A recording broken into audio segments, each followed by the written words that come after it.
Anchorage is a city in the state of Alaska, USA.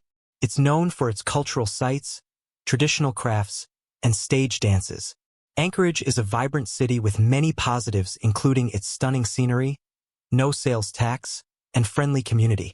However, the city also has its downsides. Anchorage has consistently been in the top 10 most dangerous cities in the U.S. Being Alaska's largest city, criminals enjoy the advantage of traveling through the area virtually undetected.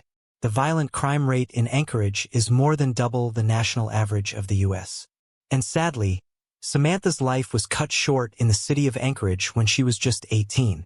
Samantha Koenig was born in Anchorage, Alaska on August 30, 1993. She was brought up in the same town by her parents James Koenig and Darlene Christensen. James, Samantha's father, never knew he could love someone so much until the day Samantha was born. He would always stand by your side. He affectionately called her Honey Bunny. Samantha was full of life and had the biggest, most wonderful personality from her childhood, which she carried into adulthood as well. She had an infectious charm and a brilliant sarcastic wit. Her desire was to work with animals, whether in the equestrian field or out in the wild. She was considering enlisting in the Navy to become a nurse and build a lucrative career. Her family was always proud and supportive of her. Samantha attended West High School and Avail High School, both in Anchorage. In February 2011, when she was 17, she started dating a boy named Dwayne Tortolani II and was in a relationship with him. Samantha loved going fishing with her father and camping and playing Call of Duty with Dwayne, her boyfriend. She also had a keen interest in photography and in writing music and poetry. She'd worked at Subway and House of Harley, and by 2012, when Samantha was 18, she'd recently started working as a barista at a coffee stand named Common Grounds Espresso at 630 East on Tudor Street in her hometown of Anchorage. Sadly, this would be the last place she would be seen alive. At 8 p.m. on Wednesday, February 1, 2012, 18-year-old Samantha Koenig was on her shift at Common Grounds Espresso, the coffee stand. Even as the night turned darker and the streets went quiet, Samantha stayed at the coffee shop cleaning it up. Little did she know, a demon with prying eyes was just around the corner looking for his next target. In the next few minutes, Samantha went missing, and that February night in 2012 became the last one anyone saw her alive. The same night, just a few hours after Samantha's abduction, Samantha's boyfriend Dwayne witnessed a man breaking into his truck. He feared that the man was trying to steal the truck and went inside his home to call for help. But by then, the man had fled, leaving the truck behind. Dwayne was unaware at the time that Samantha had been abducted. The night passed quietly as Samantha's loved ones went to their beds, not knowing of the tragedy that had already happened. Samantha wasn't reported missing until the next day, when her parents failed to locate her or get in contact with her. The investigation into Samantha's disappearance was led by Jolene Godin, Jeff Bell, and Lieutenant Dave Parker. Even though it had been quite a few hours since Samantha was abducted, the detectives immediately descended on Anchorage, hoping to find the missing girl. They obtained surveillance footage from the Common Grounds Espresso coffee stand where Samantha was working on the night she disappeared. The footage showed an armed man wearing a black hoodie and possibly a baseball cap suddenly appearing at the coffee stand. He pointed a gun at Samantha, and soon, Samantha was seen turning off the lights of the coffee stand and walking out of it. Samantha and the man then walked toward the old Seaward Highway. Looking at Samantha's behavior and demeanor, the detectives figured that Samantha had been taken against her will, and her case was ruled an abduction. After a thorough search of the coffee stand, the detectives found out that all the cash from the coffee stand was missing. At least 24 detectives were put on the job to sort through leads in the case. Detectives and volunteers worked hand in hand even through the nights in freezing temperatures to search for Samantha. But their efforts were in vain. For more than 2 weeks, there weren't any signs of Samantha, and the detectives were finding it difficult to identify the man who took Samantha, as most of his face was covered. At a press conference, Samantha's father, James Koenig, offered a $12,500 reward for any information leading to Samantha's return. He hoped that this might make someone step forward with some information about his daughter or about the man who had kidnapped her. Further, James Koenig requested his daughter's kidnapper to send her home. He said that he would give the kidnapper anything they'd ask for. These people need to give my daughter back so we can get back with our lives. I will do anything. Take me." Within a few more days, Samantha's friends and families collected more donations to put toward the reward, and the reward was quickly increased to $41,000. We had people who were donating money, thousands of dollars. We had t-shirts made, pens made. We had people who were putting flyers throughout the state of Alaska. But sadly, nothing came of it and the reward went unclaimed. During all this time, the police controversially refused to release the surveillance video of Samantha's abduction for reasons unknown. Surprisingly, after a few days on February 24, 2012, a man texted Duane, Samantha's boyfriend, from her phone. Her boyfriend just goes sheet white. He's got his phone and there's a text from her phone, and told him to look for a package in a local park. When the detectives arrived at the park, they found a photo of Samantha.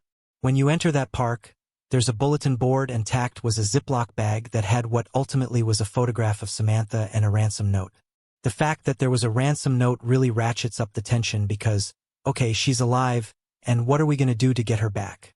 The photo, which was put up to prove that Samantha was alive, also had a note behind it in which Samantha's kidnapper demanded $30,000 to be deposited into Samantha's bank account.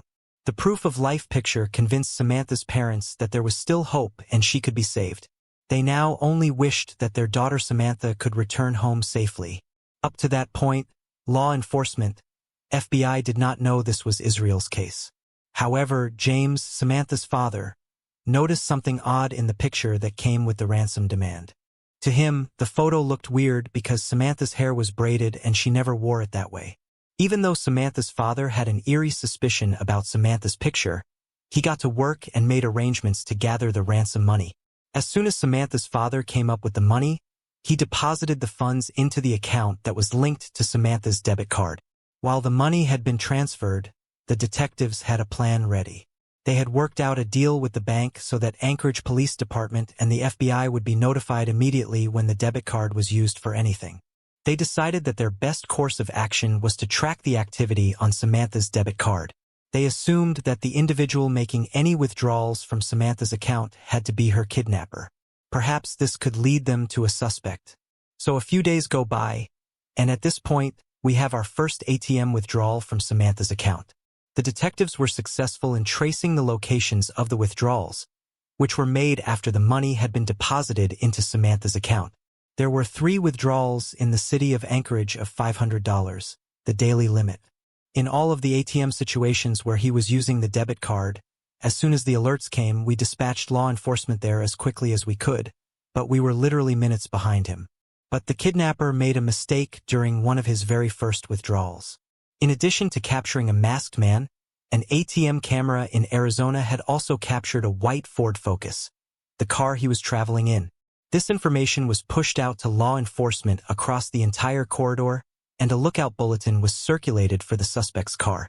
As the detectives were able to track withdrawals from Samantha's account, they quickly deduced that her abductor had moved throughout the southwestern U.S. and was now traveling east along Interstate 10. Every patrol officer was now keeping a lookout for any cars matching the description of the kidnappers. It didn't take long for the police to find the kidnapper after that. There was a Texas Highway Patrol corporal and he saw a white Ford Focus. He thought this looks kinda like the car they're looking for. His car perfectly matched the description provided to the officers. He broke the speed limit by 3 miles per hour. And in Texas, that's a good traffic stop, so they stopped him. The man was asked to step outside his vehicle and show his driver's license. The police officer is handed an Alaska driver's license. He was identified as Israel Keys of Anchorage, Alaska. He seemed very relaxed. There was nothing that stood out about him. I don't think he knew what we knew while we were talking to him. His vehicle was searched after officers spotted cash stained with bright ink. There's a gun in the trunk of the car as well, but the big thing is Samantha's cell phone, and then Samantha's debit card has also recovered. When the ATM card was found, the decision to put him in a vehicle, secure him, and take him to jail was instantaneously made. This ball game is over. Keys was immediately linked with Samantha's disappearance and was arrested on March 13, 2012. He was transferred to be imprisoned at Anchorage Correctional Complex, Anchorage, Alaska. As the detectives took a deeper look into his past, they made some worrying discoveries.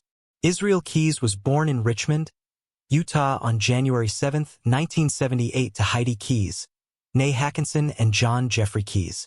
He was the second of 10 children born to a large and devout Mormon family who were also anti-government and didn't believe in public school or modern medicine. In Keys' childhood days, his parents were members of the Church of Jesus Christ of Latter-day Saints from Torrance, California. There, Keys and his siblings were homeschooled and taught Christian beliefs until 1983. After leaving the Church of Jesus Christ of Latter-day Saints faith, Keys' father moved the family to a remote plot of land north of Colville, Washington in Stevens County when Israel was 5 years old. Isolated from society, the Keys family lived in a one-room cabin located on Rocky Creek Road, where they lived without electricity or running water. The Keys family then moved to Colville, where they attended services at a church called the Ark, which practiced white supremacist Christian identity ideology. For some years, some of the Keys children had been forced to sleep in a tent due to their cabin's small size. To survive, the Keys children were made to hunt their food, chop firewood, and work on local farms to support the family. By his teenage years, Keys had become a skilled and proficient carpenter. He also worked for a Colville contractor from 1995 to 1997. As a hobby, Keys hunted anything with a heartbeat and once admitted to skinning a deer alive to his peers at the church. Soon thereafter, the family relocated to Smyrna, Maine.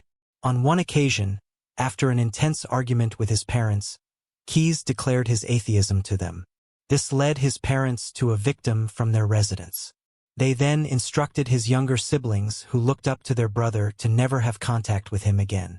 Keys then developed an inordinate interest in Satanism. On July 9, 1998, Keys relocated and enlisted in the United States Army in the state of New York, where he served as a specialist in Alpha Company, 1st Battalion, 5th Infantry Regiment. He passed a rigorous month-long preliminary course for United States Army Rangers training. He was stationed at Fort Lewis and Fort Hood, as well as abroad in Egypt from 1998 through February 2001. Keys was also awarded an Army Achievement Medal for his meritorious service as a gunner and assistant gunner. In February 2007, Keys started a construction business in Alaska called Keys Construction after having worked as a handyman, contractor, and construction worker.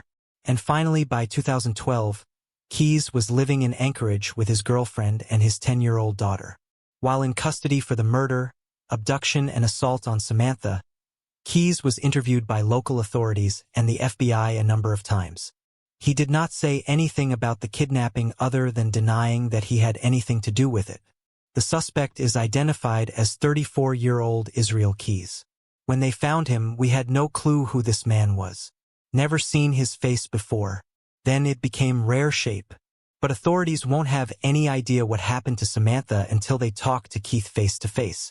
Keith finally confessed to the crime and revealed the details of the horrific night he abducted Samantha on. Whatever it takes to do that. The first thing we want to know, what everybody wants to know, is where's Samantha? Before he abducted Samantha from the coffee shop, he'd been stalking the area on Tudor Street for quite some time. He admitted to authorities that on the night of February 1, 2012, he only planned to commit robbery. However, in the heat of the moment, he decided to kidnap Samantha. That night, just when it was almost 8 in the evening, he walked up to the window of the coffee shop just prior to closing time, wearing a ski mask and ordering a coffee. Samantha made the coffee and handed it to Keys, after which she pulled out a gun and pointed it at her. Keys demanded cash from Samantha and ordered her to turn off the lights. The moment Samantha turned off the lights, Keys jumped through the window, bound her hands, stuffed a handful of napkins in her mouth, and forced her out of the coffee stand. Samantha broke away from Keys and tried to run away. Keys chased her and tackled her to the ground. He put one arm around her and pointed a gun at her body with the other hand, telling her that she needed to cooperate. He said that the gun had to silence her and that she should not do anything to make him kill her. They walked across Tudor Road into the parking lot between the IHOP restaurants and Dairy Queen, where Keys' white pickup truck was parked. Keys had previously prepared a truck for the abduction by taking the mounted toolbox off the bed of the truck as well as removing the license plates. Keys then bound Samantha in the truck and drove away. While driving Samantha to his house, He told her that he only wanted to hold her for ransom. On the way, Quay realized that Samantha did not have her cell phone or debit card on her. He needed both to procure the ransom. Quay returned to the coffee stand, found Samantha's phone and sent her family and friends texts to avert suspicion. Quay then placed Samantha in his shed at his home, tying her up by the neck. Samantha told Quay that her debit card was in her boyfriend's truck. Quay drove to Samantha's boyfriend's residence and stole the card out of the vehicle. This was when Duane, Samantha's boyfriend, actually witnessed the theft but was unable to prevent Quay from fleeing the scene. At that time, Duane was unaware that this burglary had a connection with his girlfriend. After he came back to his house in the later hours of that same night, Quay went inside to check on his daughter and girlfriend and make sure they were asleep. He poured himself a glass of wine and returned to the shed. He had a shed in his driveway, and ultimately he put Samantha in the shed and she's found in the shed. There, he was drinking alcohol and smoking cigars and then turned up the music so that any sounds that were irregular wouldn't be heard by his girlfriend, daughter who were in the house or the neighbors. Once Quay knew he had access to Samantha's card, he realized that he didn't need Samantha alive anymore. Quay told Samantha how he would assault her before strangling her to death with the rope he had already tied around her neck. And that's exactly what he did. Quay mercilessly strangled Samantha as she gasped for air till there was no life left in her. He left her body in the shed, went back to his house and packed his and his daughter's bags. The morning after the kidnapping, Israel Quay rolled her body up and stuck it in a box in his shed and then woke his girlfriend up and his child up, went to New Orleans, boarded a cruise ship, and then came back about 2.5 weeks later. Quay returned from his vacation on February 17, 2012. He'd left Samantha's body to freeze inside the shed for that entire duration. Although Samantha had been dead at that time, Quay figured he could still get a ransom from her family. Because of the cold temperatures, she had frozen. And then he thawed her out and had to apply makeup to her in order to make her look more lifelike. And also, he told detectives he braided her hair as he had braided his daughter's hair and taken her photograph to be used in the ransom note, not knowing that she never wore her hair that way. Quay took Samantha's body and attempted to make her look alive. He sewed her eyes open with a fishing line and put makeup on her face. In addition, he braided her hair, propped her body up against a wall, and held out a recent issue of the Alaska Daily News in front of her. Quay then took a Polaroid of Samantha as proof of life, typed a $30,000 ransom on the back of that photo, and placed it at a local park on February 24, 2012. He then used Samantha's phone to text Duane, Samantha's boyfriend, to provide instructions on what to do next. As more grisly details about Samantha's murder unfolded, the detectives were left distraught. What disturbed them the most was the fact that when Quay took Samantha's picture as proof of life, she was not alive. All that time after the detectives received the picture and started looking for Samantha with the hope that she was still alive, Samantha was already long gone. Later, Quay also confessed that he dismembered Samantha's body and disposed of the remains in the Matanuska Lake just outside of Palmer, Alaska to the north. It was confirmed that Samantha was killed on February 1, 2012, the same night she was abducted in Anchorage, Alaska. Samantha was merely 18 years old. Her body was discovered on April 2, 2012, just a few days after Quay confessed to the crime. The day after his full confession, the FBI dispatches their cold water dive team. Special Agent Bobby Chacon is tapped to lead the recovery efforts. It's still late winter in Anchorage, and the conditions we're going to be operating under are extreme. We get to Lake Matanuska and some FBI agents, they're kind of standing watch over a spot on the lake that Quay had directed them to. There was a fishing hole that was frozen over. I looked at that and I said, if she's here, we're going to find her. Quay spent 7 months behind bars speaking to the authorities about his double life and his previous crimes. He confessed to being a serial killer, assaulter, arsonist, burglar, and bank robber. The earliest crime to which Quay admitted was the violent assault of a teenage girl who'd been tubing with her friends down the Deschutes River in Maupin, Oregon sometime between 1996 and 1998. Originally, he'd planned to murder her as a part of a satanic ritual, but he let her go in the river tube he'd abducted her from. He believed that he was too timid and not violent enough back then. After this incident, he promised himself that he was never going to let that happen again. By that, he meant he was not going to let any of his victims survive. Although several of his victims remained unnamed, besides Samantha, it was discovered that he killed Bill and Lorraine Courier, a married couple that lived in Vermont. Quay broke into their home in June 2011. He then drove the couple to an abandoned farmhouse where he shot Bill and strangled Lorraine. Additionally, Quay disclosed that he'd assaulted Lorraine before he murdered her. Their bodies were never found. If Quay hadn't confessed to the crime, it might have never been solved.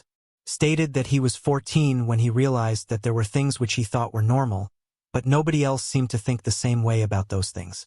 This included torturing animals and stealing guns from people's homes. The detectives were quick to observe that Quay was not an ordinary serial killer. He went to great lengths and took various precautions to avoid being detected. This included traveling around the country, burying murder kits and paying for everything in cash. He'd leave murder kits hidden in various places around the U.S. with things like weapons, tools, and cash in them in order to not have to travel with items that may seem conspicuous. Additionally, he chose his victims randomly. He didn't have a particular type when it came to choosing his victims. Quay was more of an opportunist than a planner. Once he killed someone somewhere, he never returned to that area ever again, which allowed him to disappear without consequence. When asked why he killed all those people, he simply replied to the authorities, "Why not?"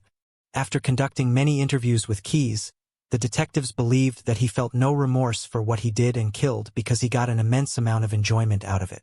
I think in his words he said, "You got your monster." Quay, however, did admit that he was careless in Samantha's murder, which is what got him caught. Samantha was his last victim. Samantha's life brought many communities around the world together. Her story touched the hearts of many, from family and friends to complete strangers. She'll be missed by many and lives on in everyone's hearts forever. Samantha was cremated at sunrise on Easter Sunday, April 8, 2012. The celebration of Samantha's life, attended by her loved ones, was held on Sunday, April 22, 2012 in the afternoon at West High School Auditorium. In lieu of mourning for Samantha, her family solicited everyone to keep Samantha in their thoughts by sharing a smile and a laugh with those they encountered. In May 2012, Quay tried to escape from a courtroom after breaking his leg irons during a routine hearing. Fortunately, his escape attempt was unsuccessful and authorities restrained him again. On December 2, 2012, when Quay was 34 years old and still being held in custody awaiting his trial for the murder of Samantha Koenig, he took his own life. He'd managed to conceal a razor blade in his cell and used this to commit the act. A note found under his body consisted of an ode to Samantha's murder. The letter also had 11 skulls drawn on it with his own blood labeled, "We are one." Officials suspected this alluded to the total number of Quay's unnamed victims. But neither their identities nor clues as to where their remains could be found were revealed in the note. A small funeral for the 34-year-old was held in Valley Hillside Cemetery, Washington, where he was buried days after his death. His mother and his sisters attended the service conducted by their pastor, Jake Gardner. Most of the FBI interrogations conducted on Quay were released publicly in February 2018. It was believed that he had at least 11 victims. One of these confirmed kills was Samantha Koenig, the one who led the police to his capture. But by the time he encountered Samantha Koenig, he'd already killed up to 10 people in multiple states such as Washington, New York, Vermont, and Florida. The FBI also released writings found in Israel Key's jail cell when he took his own life. The writings, a combination of pencil and ink on a yellow legal pad, were discovered beneath Key's body, illegible and covered in blood. Because of their initial condition, the writings were sent to the FBI laboratory in Virginia for processing. The FBI concluded that there was no hidden code or message in the writings. Further, it was determined that the writings did not offer any investigative clues or leads as to the identity of other possible victims. The FBI did not offer any commentary as to the meaning of these writings. Jolene Godin, the detective who led the investigation in Samantha's case, said that apart from Samantha and Bill and Lorraine Courier, Quay discussed 7 or 8 other victims. She and her team are working hard every day to identify those people. Investigators believe that Quay killed and buried a victim in upstate New York in April 2009. The detectives are working with law enforcement around the country to link Quay to other open cases as well. Do you think Israel Quay was connected to any more murders than the 11 that he was already linked with? Israel also had a girlfriend and a daughter. Do you think they had any idea about Israel's double? On December 16, 1998, a heart-wrenching event unfolded in Merseyside, UK. 21-year-old Lindsay Quay, a mother of two, vanished from her home on Stamford Road in Southport. Left behind were her precious children and her 23-year-old husband Mitchell Quay. Desperate for answers, Quay turned to the press hoping they could assist in the search for his beloved wife. However, later on, Quay discovered something that left him dumbfounded. How could a happy mother of two leave her beloved children and simply vanish into thin air? And why did the case garner so much media attention? If he thinks that I've killed his daughter, I wouldn't sit in the same room as the guy. But one day, he'll be on my doorstep apologizing. In 1998, Southport, located in Merseyside, England, was a popular coastal town and tourist destination. Known for its beautiful sandy beaches, Southport attracted visitors from across the country who came to enjoy the seaside atmosphere and various attractions. The town boasted a vibrant entertainment scene with amusement parks, arcades, and a lively promenade that offered a range of activities for both locals and tourists. It had a population of around 80 to 90,000 people. As the city was bustling with new jobs and industries, the crime rate was also increasing. Southport's crime rate average was more than the national average, with crimes of violence and offenses being higher than the others. It was in this town's Stamford Road that Lindsay's story took off. Lindsay Quay, previously known as Lindsay Wilson, was born in 1977 to Linda and Peter Wilson. She was the youngest of 6 children and was described as a beautiful, fun-loving, caring person by those who knew her. She was a fun-loving, outgoing, outspoken. She wasn't shy, not as she got older. She was as a baby. If anyone went to guess her, she'd run off shouting their dad. At 17, she found herself pregnant with her first serious boyfriend, but their relationship ended after 5 months. It was then that she met Mitchell Quay, a casino worker who promised to support her in raising the child. They quickly grew inseparable and got married just 5 weeks after starting their relationship. In 1995, Lindsay gave birth to her first child, a daughter named Robin. The couple welcomed their second child, a son named Jack, in 1997. On the surface, everything seemed perfect. A young mother with 2 beautiful children. However, behind closed doors, Lindsay endured persistent violence at the hands of her husband. A neighbor recounted an incident when Lindsay, for months pregnant with Jack, ran down the road to escape Quay's assault. He also proceeded to vandalize their property. Between January 1998, Quay left their home on at least 7 occasions. After his last departure, supposedly for good, Lindsay wrote in her diary, "Mitch walked out, then came back." Another entry stated, "Gone, moved out again." Lastly, she expressed, "So this time, he's gone for good," having reached a breaking point with them rather than waiting until the end. During the summer of 1998, Lindsay managed to break free from Quay and secure a new home on Stamford Road for herself and the children. With the assistance of Women's Aid, an organization supporting victims of domestic violence, she found refuge. Fearing for her safety, Lindsay was provided with a public protection alarm, a lifeline that would summon the police if she activated it. However, despite her efforts, Quay managed to weasel his way back into her life after they moved into the new home. By October 1998, Quay was once again living with Lindsay and their children. But on the December 15th, Lindsay was seen alive for the last time before vanishing without a trace. Here is where things take a disturbing turn. Despite Lindsay going missing in December, her supposedly loving husband never reported her disappearance. It wasn't until February 5, 1999, over 50 agonizing days since she vanished, that a concerned social worker for the children raised the alarm, realizing they hadn't seen Lindsay in quite some time. When the police finally questioned Quay about his wife's absence, he offered no plausible explanation as to why he'd never reported her missing. Quay claimed that Lindsay left around 2 p.m. on Christmas Day in December 1998 after a night out with friends. According to him, she didn't say goodbye to her beloved children and only took a suitcase of clothes with her. His feeble response was that he simply assumed she'd left one day. This raised significant suspicion about his involvement and raised questions about what truly happened to Lindsay. Despite Lindsay's departure, the police found it hard to believe she would abandon her children without a word, especially before Christmas. Her family shared the disbelief and knew Quay was lying. They were convinced he'd harmed Lindsay, but proving it was the challenge. Quay, however, didn't simply move on with his life. He appeared on morning television appealing for his missing wife and even allowed journalists and a documentary crew to follow him around. Anyone who encountered Quay felt uneasy. He displayed a lack of remorse or concern when discussing his wife's disappearance, which struck everyone as odd. You've got this finger of suspicion pointing at you. You've got this big question mark over your head and, I know you featured on local television and you've been interviewed there. And obviously the question has to be put. And I know what your answer's gonna be, but, did you tell her? No.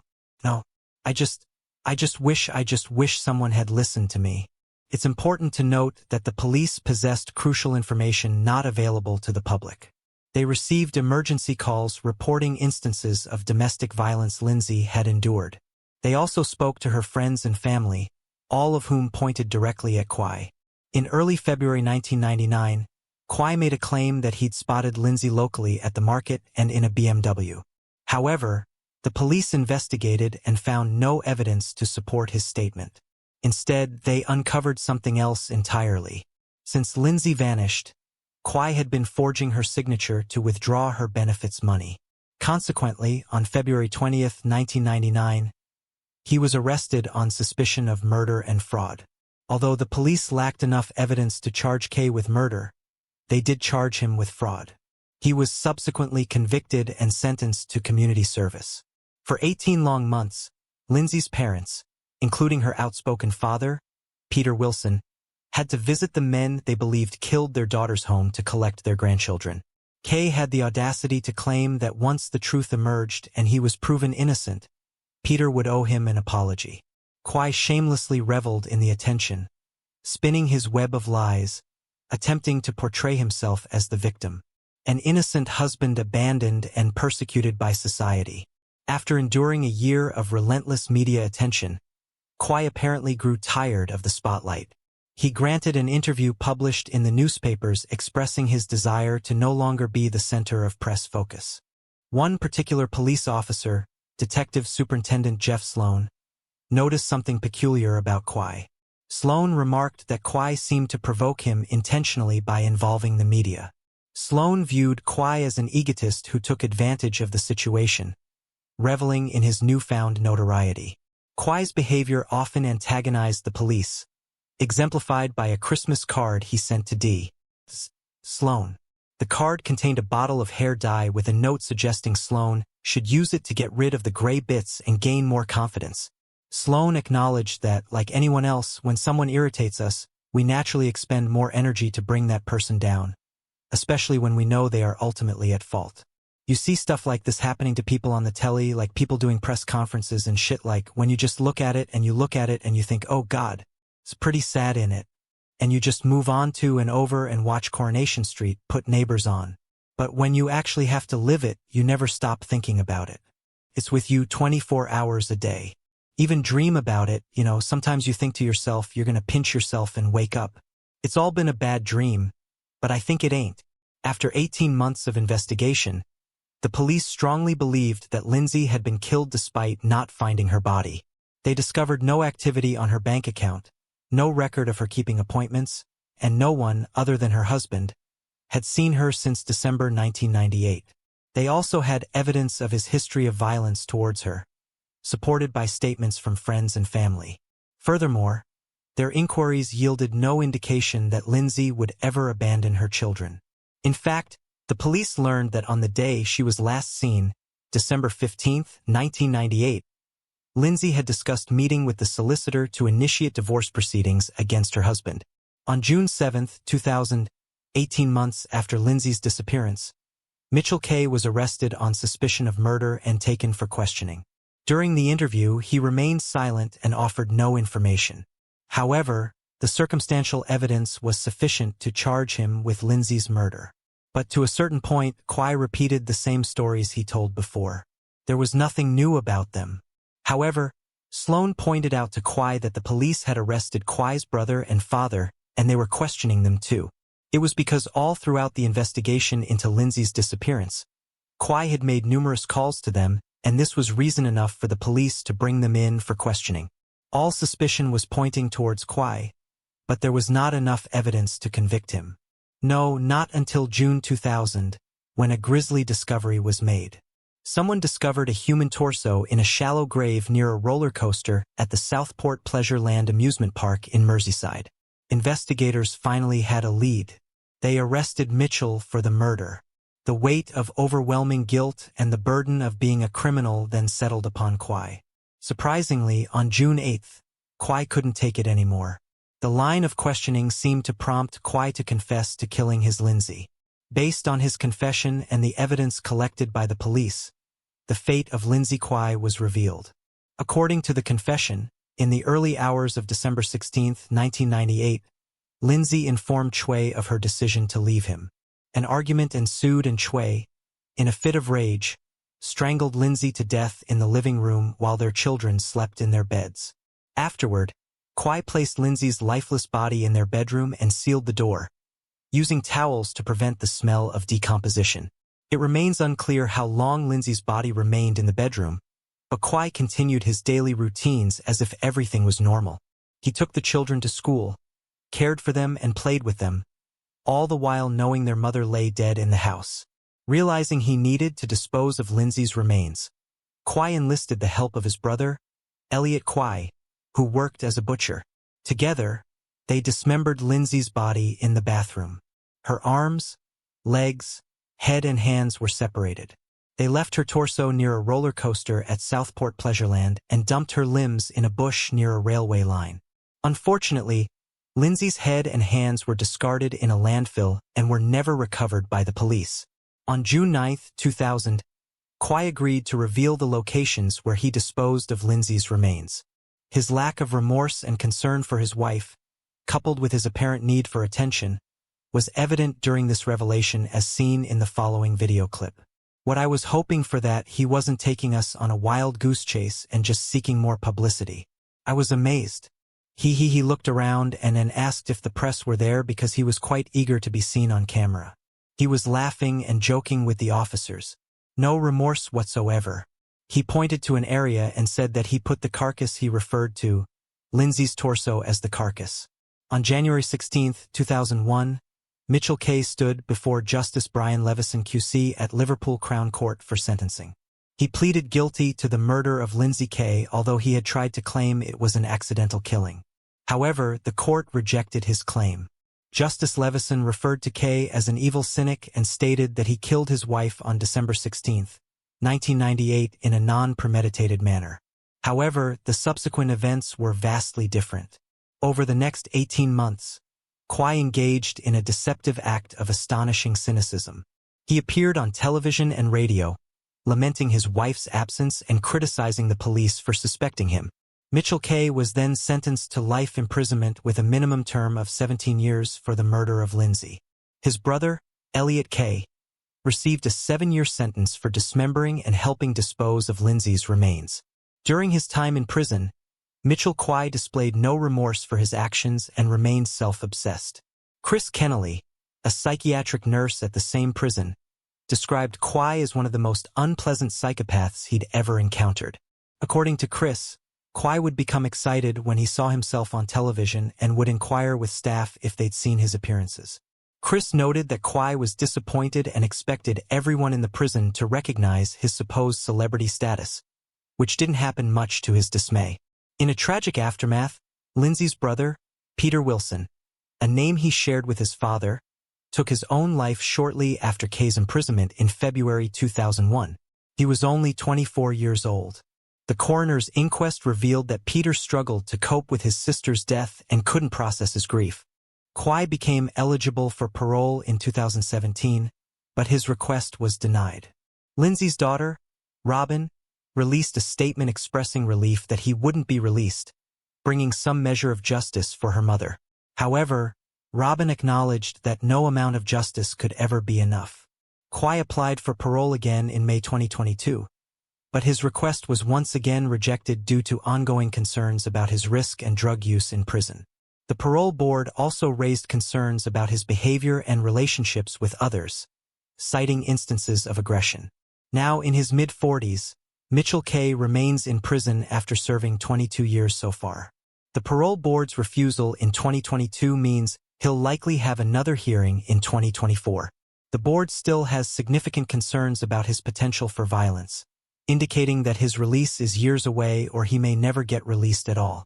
After Lindsay's death, the diary she had been writing since 1997 was discovered by the police, revealing the depths of her despair and unhappiness.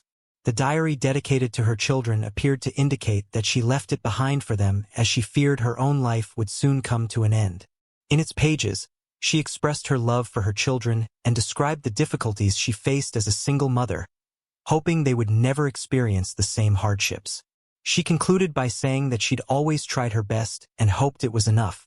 Did you kill Lindsay? I'm not going to answer that. I'm not going to answer that question because I don't need to. One day, everyone's going to find out, aren't they? I didn't do that. I haven't done anything to Lindsay. I'm not capable of doing something like that. Like I say, I'm not going to sit here and start saying yes or no to stupid things, stupid questions I've already answered 1,000 times. And just say again, and it's not a stupid question. It's a very serious question. Did you kill Lindsay? I won't find out. Now Mitchell's parole hearing is due in 2024. The looming question remains, will the parole board grant him early release? Sunday, February 4, 1996 was supposed to be the end of a peaceful weekend for 34-year-old Roxanne Duran and her husband, 34-year-old Derek Duran, at their huge farmhouse in Gales Creek, Oregon. Roxanne had planned to spend the day looking after her horses at her in-house horse farm. Unfortunately, later that afternoon, something vile happened. Roxanne and Derek's secluded dream house in the outskirts of the town went up in flames. See flames coming out of every opening, door, window. That usually means that it's been a period of time before we've gotten there. But that wasn't even the worst part. Roxanne was still inside her burning home when the neighbors spotted clouds of dense smoke emerging from the Duran residence. When the fire department arrived and the flames were finally put to rest, it was already too late. Roxanne was gone. But where was Derek? Was he alive? Was the fire an unfortunate accident or a thoroughly planned attack? Gales Creek is an unincorporated community in Washington County, Oregon, United States, in the foothills of the Oregon Coast Range. Famous for its natural beauty, the secluded town serves as a perfect getaway spot from the busy and fast city life. The city also offers a great set of trails and campsites which make it a huge attraction.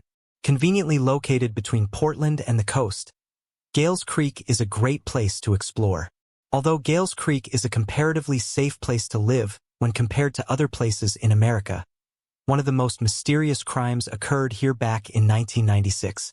Roxanne Marie Duran was born as Roxanne Quay on September 21, 1961. She grew up with 2 sisters and a brother, but was significantly closer to Barbara, one of her sisters. However, not much is known about Roxanne's early life. In 1987, the then 26-year-old Roxanne married the love of her life, Derek Duran. Roxanne and Derek had great chemistry and seemed like the perfect couple.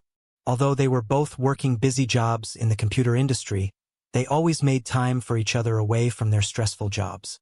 By 1996, when Roxanne was 34, she and Derek had moved to a large home in Gales Creek, Oregon, which was only about a half an hour from Portland. The couple's dream home was in a secluded area in the woods of the city, which gave them the illusion of being away from everybody. When the couple bought that property in Gales Creek, Roxanne was overjoyed. It was more than she had ever dreamed of having. When they bought that property in Gales Creek, that was more than my sister would have ever dreamed of having. That was her dream come true. Roxanne and Derek lived peacefully with their cats and dogs in the huge house, But Roxanne's love for her horses was unmatched. With a lot of open land, she made sure that their house had a horse farm. Roxanne's horses were her balance in life. She found solace in taking care of them and loved spending time with them. She loved her horses. They were her balance in life, and she loved showing them. She loved spending time with them. That was her downtime and her stress relief, I'm sure. After living there for several years, Roxanne and Derek began construction on a 1,500 square foot addition to their farmhouse, but they would never see it completed. Around 2 p.m. on Sunday, February 4, 1996, Derek had left to go to a supermarket while Roxanne was still home. Later that afternoon, neighbors who lived about a quarter of a mile away from the Durans saw dense clouds of smoke in the distance. Even though the source of the fire was not visible to any of the neighbors, it seemed to be emerging from Roxanne and Derek's home. Fire was actually reported by folks that lived more than a quarter mile away. The house was not visible to any of the neighbors. Worried, they immediately phoned the fire department, who took about 20 minutes to arrive. When they arrived, the fire had only gotten more intense, with massive flames covering the whole house. See flames coming out of every opening door, window. That usually means that it's been a period of time before we've gotten there. As Derek was returning after shopping, he too saw the smoke and rushed home. The firefighters were working hard to extinguish the stubborn fire. Derek saw Roxanne's car in the garage and feared the worst. He realized that Roxanne must still be inside the house. Frantically, Derek told the first responders about it, but they couldn't do anything until the fire was at least under control. Derek ran up towards the fire and dropped to his knees and screamed that he believed that his wife was inside. Well, that's what we're saying that you can possibly hear, is that someone's inside. You still have the sense that you want to try to get in there and possibly see if they're alive. It took the fire department approximately 3 hours to completely put the fire out. By that time, Roxanne and Derek's dream house had already burned to the ground. And tragically, Roxanne's charred remains were discovered in the home. Roxanne's body had been burnt horrifically, and her remains weighed only about 35 pounds. The body had been burnt horrifically. Her remains were little more than 35 pounds. They were so limited that the medical examiner was unable to determine the cause of death. Detective Larry McKinney was assigned to work on the case. The severe condition of Roxanne's body made the identification process even more challenging. And as the dental records were not going to be of any help, medical examiners decided to make use of bone marrow material and collected samples from Roxanne's parents. So what we did was take bone marrow material, submit it to the laboratory. They got some samples from the parents and proved her identity by DNA. Through that process, the remains were confirmed to be that of 34-year-old Roxanne. From that moment on, you have a loss and you're frightened and you're scared, but it just seemed from there it went into a bad dream that just turned into a nightmare. The detectives found the fire to be very strange. They were puzzled about how it grew to such a great extent and wondered whether Roxanne ever tried to escape or call for help. When questioned by the police, Derek gave an explanation for the fire. He claimed that the fire was an accident. Derek told the detectives he and Roxanne had woken up a little late that Sunday morning and that it was a lazy sort of day. Derek said it had been a normal Sunday. They had awakened kinda late, and he had made breakfast for his wife. And it was just a lazy sort of day. But there were frozen pipes because of the weather. After dragging himself to the kitchen and making breakfast for his wife, Derek went down to the utility room. He found that the pipes were frozen due to the weather, so he turned on the washing machine to unfreeze them.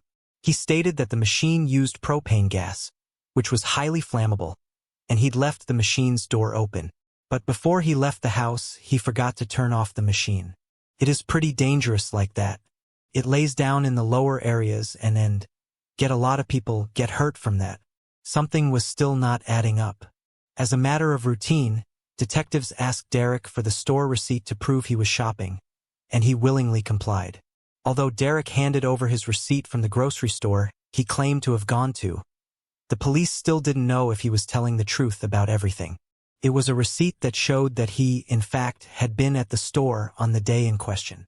The police also noticed that Derek had a few scratches on his face, and Derek had an explanation for that as well. His explanation was that he was clearing debris that had fallen during the ice storm across the road that led up to his residence. The explanation is in moving these branches that he scratched himself across the face. The police weren't convinced that the fire was an accident as Derek claimed. The police looked into other possible theories about how the fire was set. The police noticed that Roxanne's car battery was disconnected. They thought it was possible that the battery could have sparked and ignited a fire. The car was brought up as a possible origin of the fire, and that somehow a battery cable had caused a spark. The garage was near the part of the house that was being remodeled. Only the frames for the walls were up, so the fire could have spread faster through the house. But that possibility was ruled out when forensic experts examined the battery and didn't find any signs of it being the cause of the fire. Forensic experts retained by the state to examine the vehicle found no indication that would suggest to them that there was any type of arcing that caused this fire to occur or start in the vehicle and then spread into the house. Several factors made the fire suspicious to the police. The detectives were already doubtful about Derek's claims, and suspicion grew when Detective Larry McKinney found small pellets near the washing machine. It all seemed to be in a small little pile right near the origin of the fire. At first, he couldn't identify what they were, but soon he learned that it was kitty litter. I thought about this for about 3 days, and we had a cat at the time. And it wasn't until I had to change the kitty litter that I determined, hey, that's a type of kitty litter. Roxanne and Derek did have cats, but the litter box wasn't anywhere near their utility room where the fire was suspected to have started. Detective Larry brought a bag of the cat litter found at the crime scene back to his office. I went out and bought a bag of it and brought it back to my office and actually had it sitting in my cubicle. And trying to figure out why that would be there. As he tried to figure out why there'd be cat litter near the origin place of the fire, it had been sitting in his office for quite a while until a fellow detective asked him about it. The detective was a former Boy Scout, and he said that soaking cat litter with gasoline was an old trick to help start campfires. He walked by and asked me if I was going to start a fire. That detective worked burglary cases and really didn't know what kind of a case I was involved in. And I said, why would you ask me that? A background check was conducted on Derek Duran, which revealed that he too was an Eagle Scout in his youth and might have known about this method of starting fires. However, Derek claimed that the litter was unrelated to the fire, and regardless of that, the investigators found no clear evidence of arson. Detectives brought in arson dogs, also called accelerant detection canines, to sniff out minute traces of accelerant that may have been used to start a fire. But the dogs didn't detect the presence of accelerants anywhere in the house, including in the burnt cat litter. In terms of possible foul play, Derek and Roxanne had no known enemies and, by all accounts, had a happy marriage. The detectives also found fragments of a handgun next to where Roxanne's body was found, indicating a potential crime scene. Derek explained that there had been a closet in which he kept all his weapons next to where Roxanne's body was found. The medical examiner X-rayed Roxanne's body, but it was so badly burned that it was impossible to find out whether she had been shot or not. But things turned twisted when the medical examiner's final report arrived with some intriguing results. The report stated that Roxanne's remains showed no sign of smoke inhalation. She didn't have any ash or soot in her lungs, but there was also only a small amount of carbon monoxide present in her blood. The report concluded that Roxanne wasn't breathing when the fire started and had died before the house was set ablaze.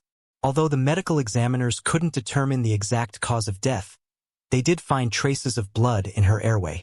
This indicated that whatever the cause of Roxanne's death was, it was violent and personal, but definitely not a fire. Detective Larry was now sure that this was a homicide. This to me is a homicide.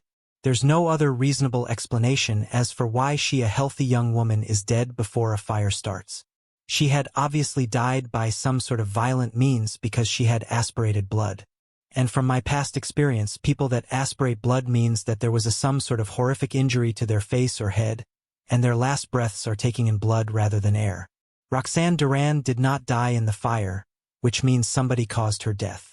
A closer look into the seemingly happy couple's life revealed that Roxanne and Derek were known to argue a lot, mostly about finances, but particularly the money Roxanne spent on her horses. Not very long ago, she'd gotten a horse barn and a riding arena built for them. She was also taking cutting lessons, a sport where a horse and its rider must separate a cow from the herd and keep it separated until the cow either stops moving or turns away. Each session of these lessons cost around $300. At a horse barn built, a riding arena, she was taking what's called cutting lessons, for I believe they cost $300 per lesson. Moreover, Derek had learned through his job at Intel that soon he'd be transferred to a location that was about 50 miles away from Gales Creek. Roxanne was completely against moving to another place. She could not leave her horses behind. Barbara, Roxanne's sister, said that Roxanne didn't want to move, and when she started standing up for herself, it led to conflicts between Roxanne and Derek. I think that Roxanne said to him, "Derek, you go rent an apartment or we'll buy you someplace up there, and then you come back on weekends." I don't think my sister wanted to move. I think that she voiced that probably pretty clearly to him, and I don't think he liked it. As the investigation into the couple's married life continued, the police continued to examine the washing machine. The police discovered that the propane gas line to the washing machine had not been connected at the time the fire was set. Derek suggested that it could have gotten disconnected when the firefighters put out the fire. But since the disconnected hose had a threaded metal end, Bruce Wong, a forensic metallurgist, found no evidence that firefighters had made the disconnection. He determined that the propane gas line was disconnected before the fire was set, and hence, Derek's claims were debunked. Firefighters are not concerned about destroying evidence. They're there to put the fire out and to save human life. Mr. Wong also saw tiny brass beads sitting on top of the oxide deposit on the threads of the metal fitting. This was only possible if the gas line had been disconnected before the fire had started. It further racked up his findings and proved that the fire was set deliberately. Because if the threads, once they lock in order for them to thread, they'd have to strip it to pull out. These threads did not show that characteristic. What I see there tells me that this pipe was open at the time of the fire, that's sufficiently open at time of fire so that the deposit could occur. Indicated that the connection was open, which would indicate that the fire was deliberately set. Derek told me that the dryer was running, and it couldn't have been running because it was not connected at the time. And that was a provable lie. Fire investigators now made their official ruling. The fire at the Duran house was in fact arson. And all of a sudden, everything starts making sense. And you fall into that area that you can actually follow what happens then.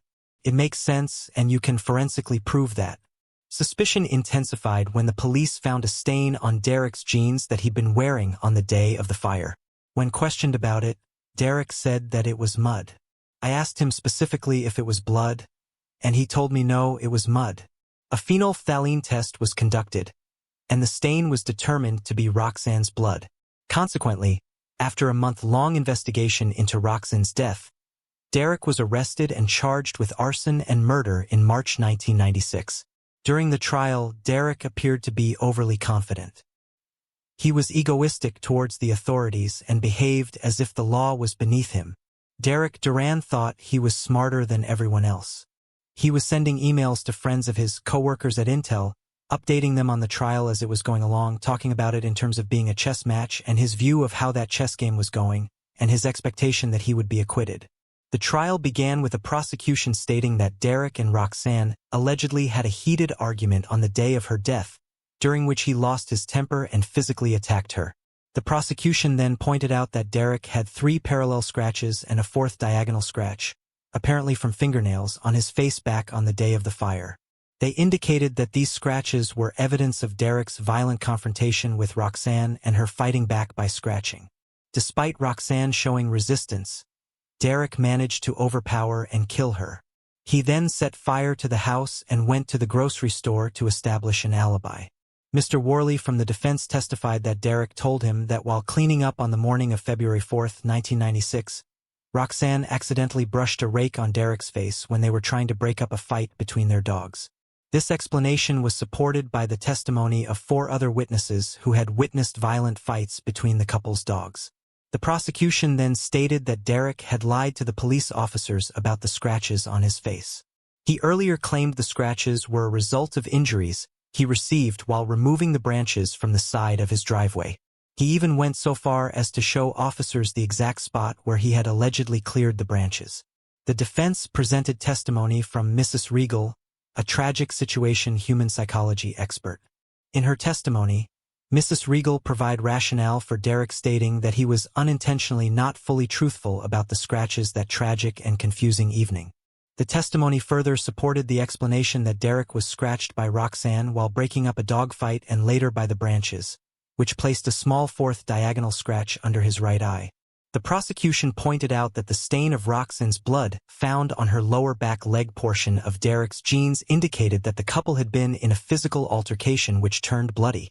The defense gave multiple reasons explaining how the blood stain did not support a bloody fight theory. They explained that the stain's pattern and location on the pants was unusual. It couldn't have possibly been a result of a bloody person-to-person fight. Following the blood stain test, Derek's clothes were further examined and there wasn't a single speck of blood anywhere else on Derek's clothes. There is also no swelling or marks on Derek's hands or knuckles to indicate a fight. Further, the defense presented photos which showed that Roxanne and Derek had similar waistlines and similar overall size. This piece of evidence was consistent with Derek's claims that Roxanne would often wear his pants. The defense argued while wearing these pants and riding her horse, Roxanne could have wiped bloody fingers from a wound or a bloody nose on the pants leg. The age of the blood stain, however, was not known. There was no evidence that the blood stain was fresh. Later, the state presented a report by Dr. Larry Luman, the state medical examiner. In his report, Mr. Luman stated that Roxanne died by some undetermined homicidal violence. He backed up his results based on his findings that there is no soot or ash in Roxanne's airway, and the initial tests of dried bodily fluids showed approximately 3% of carbon monoxide, which was a non-fatal level. On top of that, Mr. Luman also found a large amount of blood in the remaining bit of distal trachea, the point where the lungs join at the top. This indicated that Roxanne had breathed and choked on blood from a severe beating or non-lethal facial injury. The defense countered these claims, saying that there was no damage found to any part of Roxanne's remains, including the skull and all the major organs of the body. And since there was no evidence of any specific cause of death presented to the jury, the defense called the prosecution's allegations a mere theory with no solid proof to back it up. Towards the end of the trial, the state brought up their theory that Derek made Roxanne upset when he told her about his transfer and she probably fought back. But they failed to present any evidence which showed a negative side to Derek's character in general or to his relationship with his wife Roxanne. To shed light on Derek's nature, the defense presented testimonies which stated that Derek was a peaceful and harmonious person. Witnesses claim that Derek would often show many outward signs of love and support for Roxanne and her love for her horses. She even claimed that he attended horse shows with Roxanne and helped her build the horse barn and massive riding arena. The defense closed the statement saying that Derek was a patient, loving, generous, and forgiving person. After spending hours listening to both sides, the jury, however, was unable to reach a unanimous decision on charging Derek with a first-degree murder of Roxanne Duran. The jury was unable to make a determination on the charge of murder, unable to decide. They did not find Mr. Duran not guilty of murder. They simply said, "We are unable to come to a decision." Since Roxanne's cause of death remained undetermined, ultimately, Derek was found guilty of arson and first-degree manslaughter.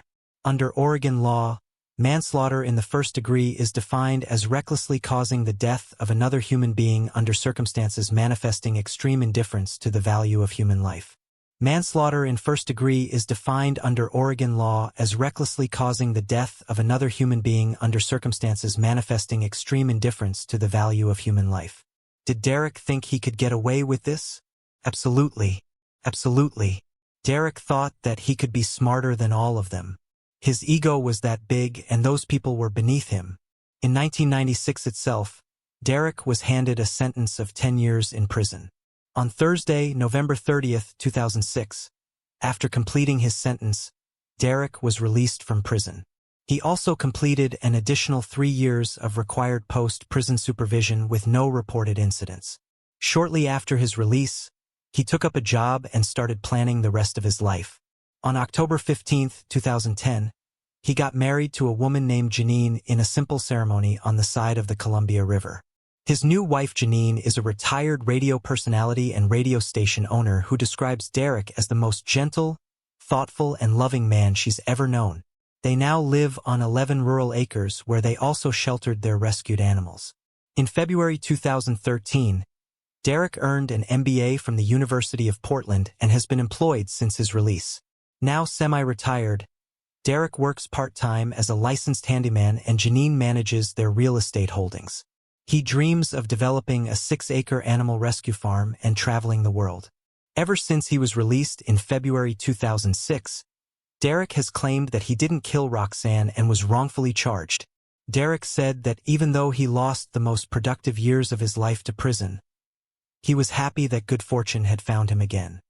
He's thankful to all his friends who stood by him and happy that his life is finally treating him well. Although the case was closed long ago, there are still many unanswered questions about Roxanne's death and the complexities and uncertainties that came with it. Investigators said that this case proved that no matter what someone did to cover their tracks, something would always be left behind. People do think when they start a fire that it's going to burn up everything and destroy all the evidence that they did it, and that's a fallacy that we like people to believe because we can go back in as investigators and pretty well find out what caused the fire.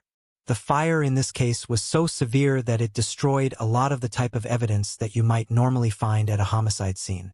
However, the fire itself creates evidence.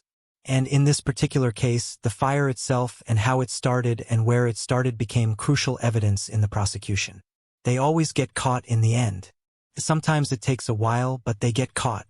This case was based almost exclusively on forensics. Even though I like to think that I have something to do with it, but in actuality, in this case, it was forensics that found him guilty. Even though Derek completed his sentence and is now a free man, do you think he actually murdered Roxanne? What do you think really happened that day between Roxanne and Derek?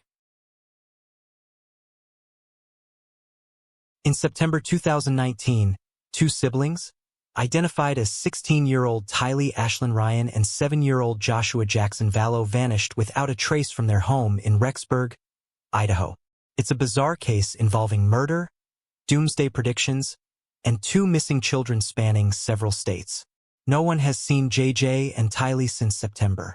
But it wasn't until late November 2019 when they were reported missing. The day before Thanksgiving, two detectives knocked on my door, and they asked me, do you know where Tylee is? Do you know where JJ is? Months later, an investigation led the detectives to the discovery of the children's cold, lifeless bodies buried in a pet cemetery. The detectives were only scratching the surface of a disturbing case, unaware of the morbid secrets it held. The case became one of the most horrific when a mysterious pattern of murders and bizarre cult beliefs was linked to it. What really happened with Tylee and Joshua? Who could have done something so evil to a couple of innocent children? Rexburg is a city in Madison County, Idaho, United States. It's a thriving college town and hence is enormously loved by students. Set within an hour's drive of two major national parks, Yellowstone and Teton, the city offers its residents the chance to experience the beauty and peacefulness of nature, as well as the wildlife.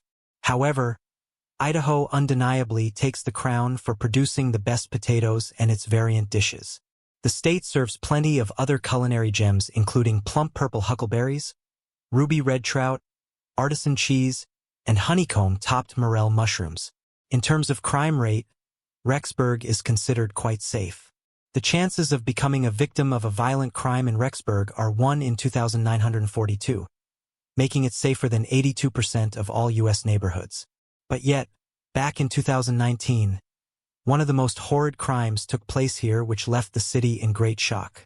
Lori Ryan Daybell, also referred to as Lori Fallow Daybell, was born to Lori Noreen Cox Bariel and Janice L. Cox on June 26, 1973 in Loma Linda, California.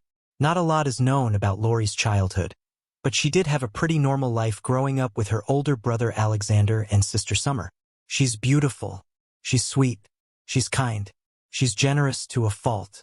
In 1992, at the age of 19, Lori married her high school sweetheart, Nelson Yanes. But their union was a suffocating one for both of them, and the marriage didn't last very long. They ended up divorcing after just a few months. He wasn't my favorite, and we didn't have close relationship, and so we didn't go to the wedding. By the time Lori was 22 years old, she married a man named William Ligiawa in October 1995. The couple had a son named Colby in 1996, but unfortunately, that same year, Lori and William got a divorce after just a year of marriage. We weren't in favor of him even though he was Colby's father. In February 2001, Lori married Joseph Anthony Ryan Jr., who legally adopted Colby, Lori's son, from her last marriage. They were beautiful. They were magnanimous. They were both extroverts. They were, just kind of larger than life. One reason Lori had wanted to get married was to have another baby. So she got pregnant with Tylee right away, and she was really excited about having Tylee. At the same time, Lori, Joseph, and Colby were living in Phoenix, Maricopa County, Arizona, which was where Tylee spent her early childhood. But again, after only 4 years of marriage, Lori and Joseph got divorced in February 2005. I did witness him be physically abusive toward Colby. He was physically abusive from the very get-go. Shortly after splitting from Joseph, Lori married her fourth husband, Charles Valow, in February 2006. It's another failed marriage for Lori. Enter Charles Valow, a man who will eventually become husband number 4.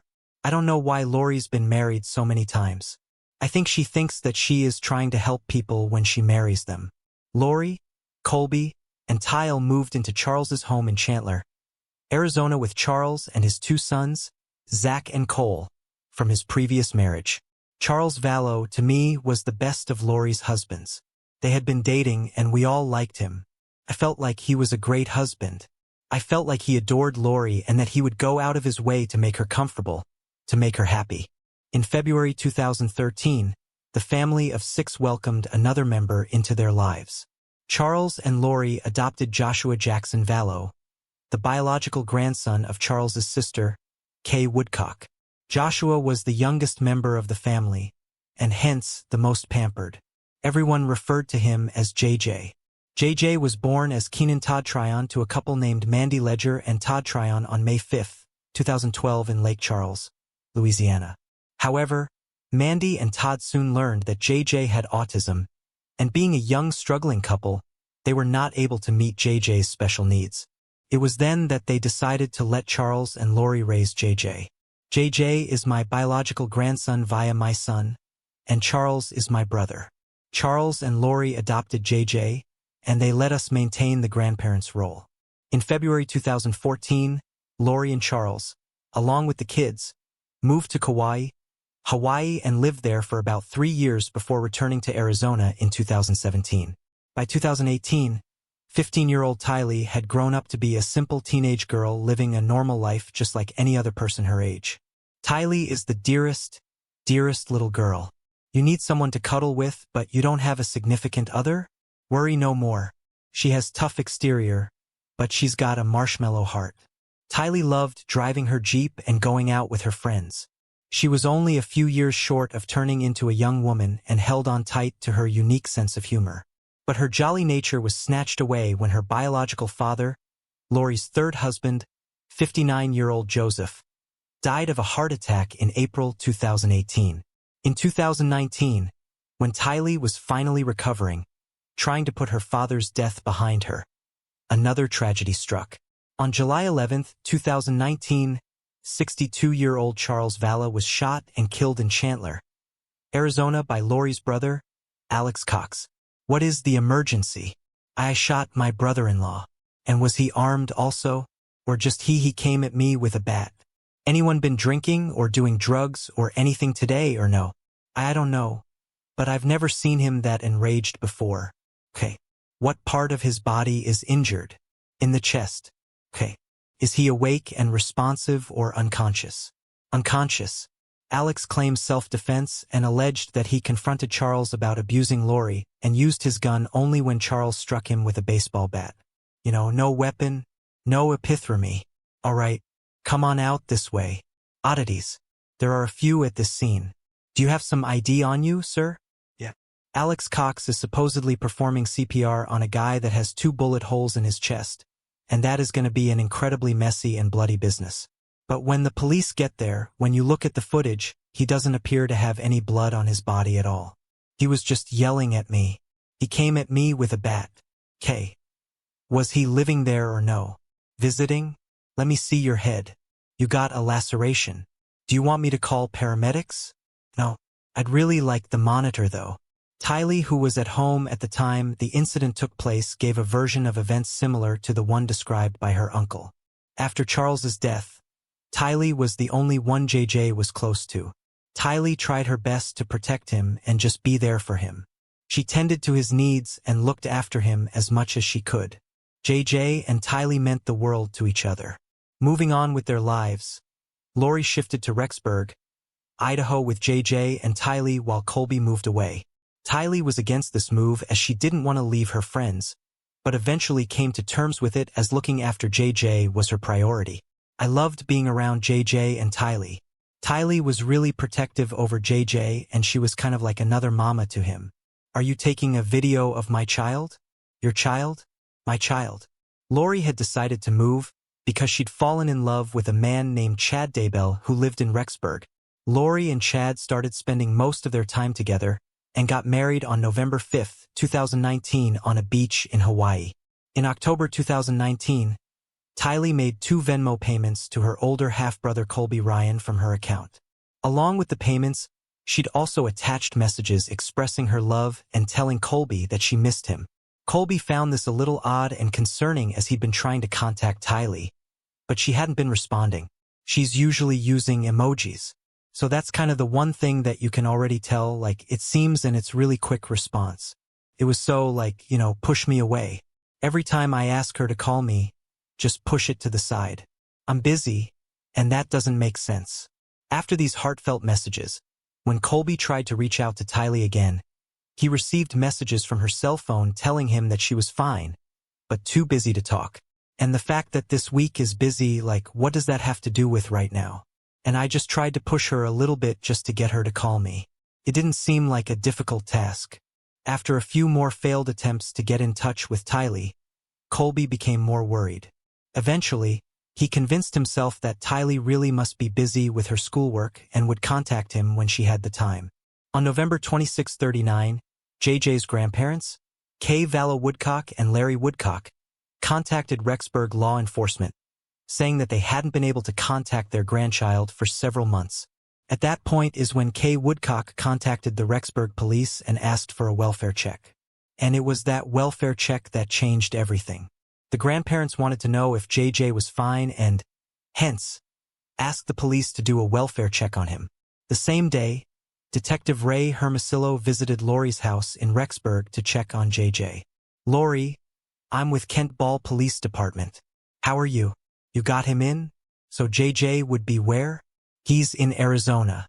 Who's he with in Arizona? He's with one of my friends in Arizona. We moved up here in September. My daughter will go to BYUI. Your daughter goes to BYUI? Yeah. Does she live here? We had 2 detectives over here trying to looking for you a little while ago.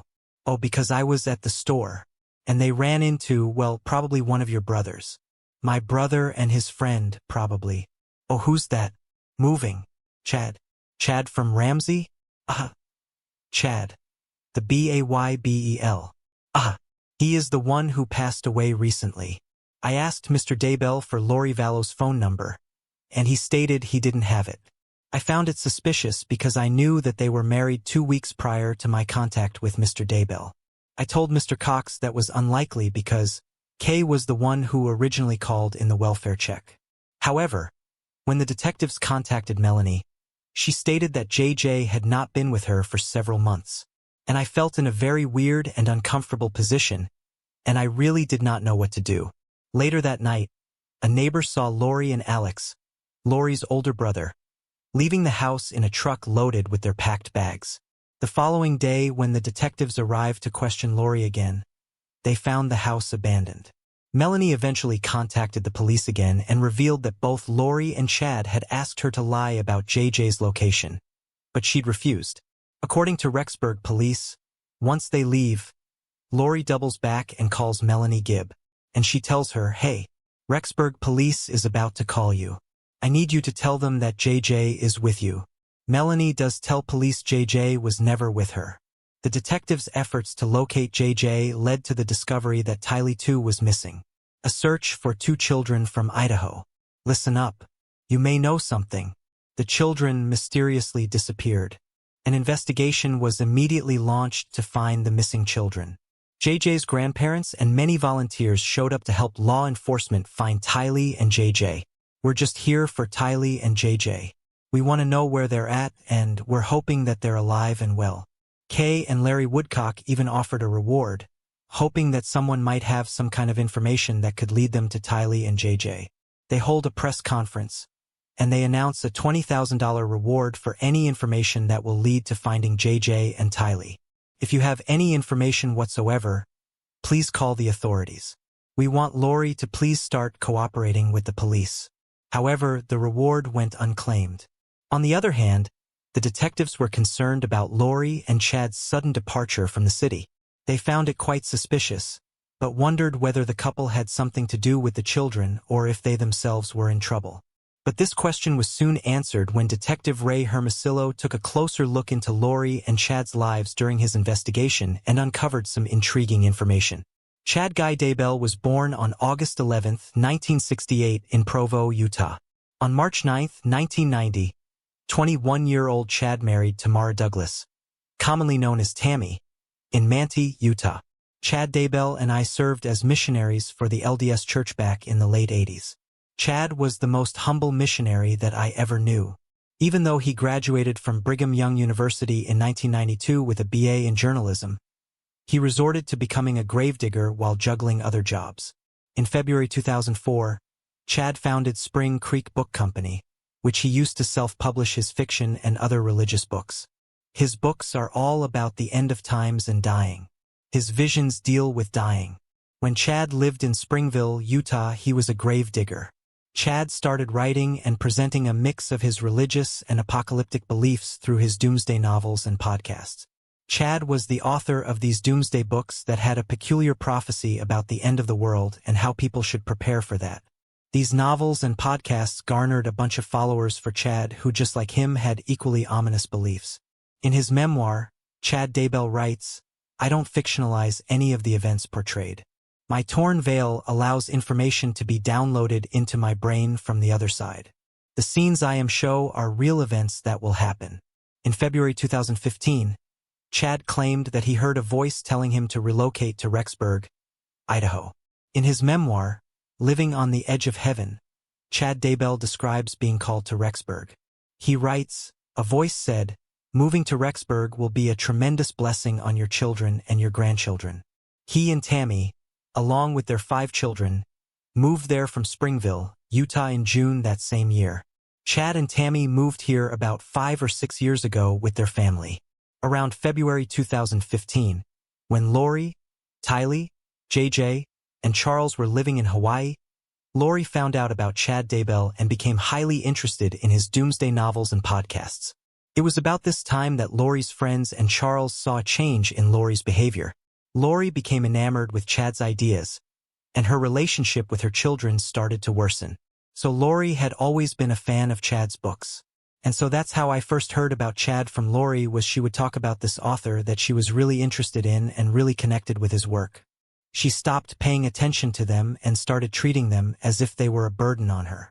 After following Chad's questionable works for more than 3 years, Chad and Lori finally met in person for the first time at a religious conference in Utah in October 2018.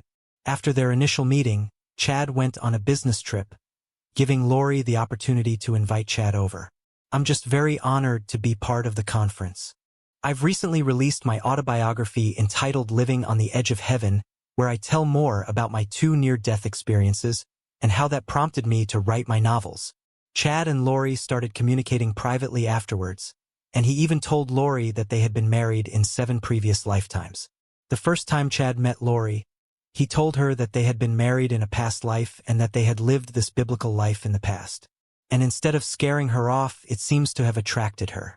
Chad categorized people as light or dark based on their affiliation with Jesus Christ or Satan. It was just like the list of our friends and family, and they are listed as light and dark spirits. We're both like, what does that mean, light and dark spirits? Chad referred to Lori as an eternal being. This belief system fascinated Lori, leading her to develop a strong attachment to Chad and his teachings. Lori kept on meeting Chad for the next few months. And on December 5, 2018, They appeared together on a podcast episode where they talked about their obsession with apocalyptic beliefs in order to gain more followers. About 10 years ago, I had this powerful spiritual experience because I had a breakdown. And that breakdown led me to realize how much I needed to change my life. My cars needed to change. Things started going wrong between Lori and Charles once she started obsessing over Chad and his books. Things were becoming worse by the day. But Charles reached his breaking point when Lori told him that she no longer cared about him or JJ. In February 2019, Charles filed for divorce stating that Lori was a threat to his and his children's lives. He even accused her of stealing his truck and $35,000 from their joint bank accounts. Charles Valow alleges his business bank account has been drained as well, and that's when cops get called in. "Why don't you come over here?" Police body camera video shows Charles basically telling police that his wife has lost her mind. "She took all the money out of her bank account today." Wait, what did she say yesterday? She said, "You're not Charles. I don't know who you are, what you did with Charles, but I can murder you now with my powers." So she's speaking as a spiritual being. Is she on any medications? No. She won't do medications. Has she been to the doctor? No. She won't go to the doctor because she's a translated being, and they would find out she's translated. She cannot be killed. She cannot die. And that's what she thinks? Yes. At the advice of his attorney, Charles got a restraining order against Lori. No. I've been a divorce attorney for 30 years, but I've never had anybody that came in that was this specific that said, "I'm afraid I'm going to be murdered, and this is who's going to do it, and here's why it's going to happen." He told me that Lori told him that she was going to have him killed, that he was in the way, and that she had an angel that would dispose of his body after that took place. And Charles was very adamant with me that he wanted to make sure that I let everybody know that if he was killed, shall we please bother? That it was Lori who didn't. He asked the authorities to make Lori go through mental health counseling, but she was deemed competent. Charles gets a court order to have Lori committed for a mandatory psych evaluation at a mental health facility. But a few hours later, she's discharged. It was only a few months after that, in July 2019, when Alex shot Charles dead in self-defense. No charges were filed. What is the emergency? I shot my brother-in-law. And was he armed also? Or just, yeah. He came at me with a bat. Anyone been drinking or doing drugs or anything today or no? I don't know. But I've never seen him that enraged before. Okay. What part of his body is injured? In the chest. Okay. Is he awake and responsive or unconscious? Unconscious. In September 2019, when it had only been a month or so since Charles's death, Lori moved with Tylee and JJ to Rexburg, Idaho, where Chad and his wife Tammy lived. The detectives found photos which showed that Lori, Alex, JJ, and Tylee visited Yellowstone National Park on September 8, 2019. That was the last time anyone had seen Tylee before she went missing. When the police checked the family cell phone records from that time, it showed that Alex had been at Chad's property for about 2 hours on the morning of September 9, 2019. According to the prosecution, Alex Cox's cell phone data placed him here for 2 hours the day after Tylee Ryan was last seen. Kennedy Elementary School in Rexburg, Idaho assured the detectives that JJ had attended his classes on September 22, 2019. Melanie, Lori's friend, was staying over with Lori and JJ that night and confirmed that she had seen JJ being carried into the apartment by Alex that night. However, she couldn't find him the next day and asked Lori about it. Lori responded that JJ was turning into a zombie and had to be taken away. A doorbell video captured JJ playing with a friend on the morning of September 23, 2019. This clip became the last known footage of him. They played every day almost until he said he was moving to his grandmother's. When the police checked Lori and Alex's cell phone records, they found that Alex had visited Chad's house for a few hours again on September 23, 2019. And on September 24, 2019, Lori had made a call to JJ's school to inform them that she was withdrawing JJ from the school and would now be homeschooling him. On the night of October 9, 2019, someone tried to shoot Tammy, Chad's wife, with a paintball gun while she was in the driveway of her home. She called 911 informing the respondents about the incident, but the perpetrator was never found. Fremont County Sheriff. Hi, I need to report something.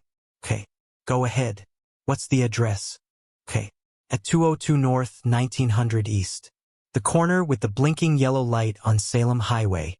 Is it a suspicious person? Yes. Okay, what was he wearing? He was all dressed in black, and he had a mask on. And he's at the blinking light now. Is where you saw him? No, no. He's on now because I pulled up into our driveway, and I didn't step out of the back seat of my car. And suddenly he was there and he had a paintball gun. And he was okay. And like he was gonna shoot at me. And I kept asking him what he was doing so I could tell it was a paintball thing. And then he just kept doing it, so I yelled for my husband, and then he took off running around the back of my house. Just 10 days after that, on October 19, 2019, 49-year-old Tammy was mysteriously found dead in her home. I was asleep and I heard a thump and heard my dad yell, "Garth, Garth, come quick." I just ran over and picked her up and put her back on the bed. Said to my dad, I said, "I think she's dead." Chad claimed that Tammy had gone to bed early the previous night as she wasn't feeling well. Her body was never autopsied as Chad refused to allow it.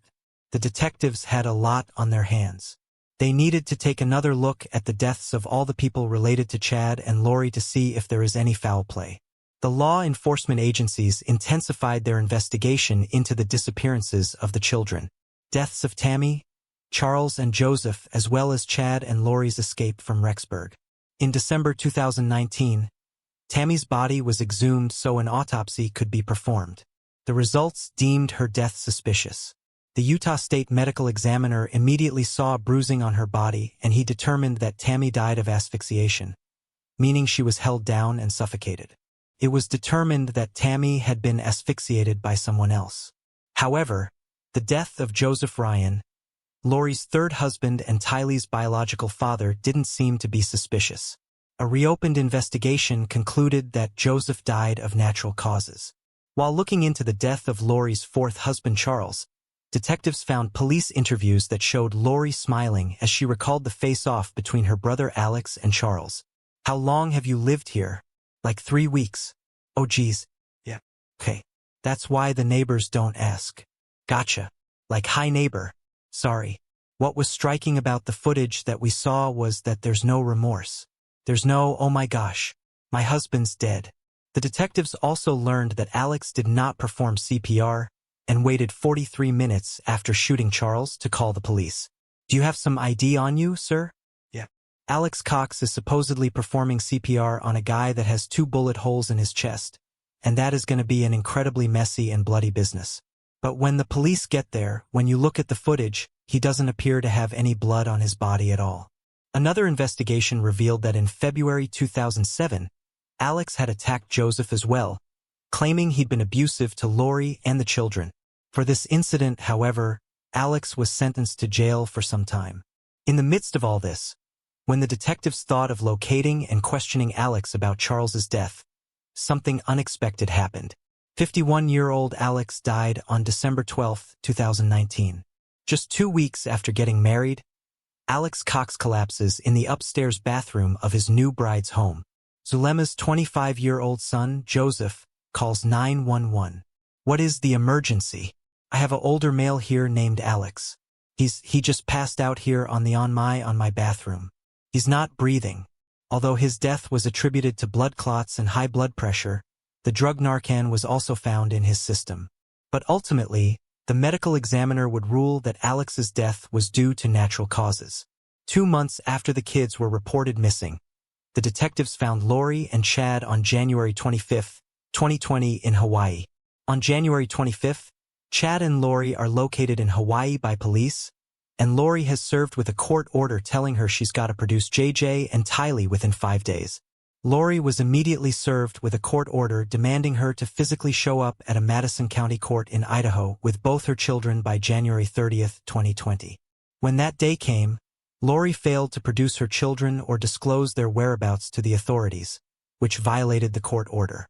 On February 20, 2020, the detectives arrested Lori in Hawaii on charges of child abandonment. Breaking news overnight in the case of those missing Idaho children. Their fugitive mother has now been arrested in Hawaii, held on a $5 million bond. Police say they have arrested Lori Valow on an Idaho warrant weeks after she failed to comply with that court order to produce her 2 children to the authorities. Lori provided inconsistent and false information to authorities about their whereabouts and never gave them a clear answer. Welcome back, Lori. Where are your kids? Anything you want to say, Lori? Lori? Did you do something to your children? Where are your children? I see the SUV with Lori coming toward me, and it just stops right in front of me. Lori, where are your kids? How come you're not telling anybody where your kids are? And she looked over at me, and then she just slowly looked away and covered her face.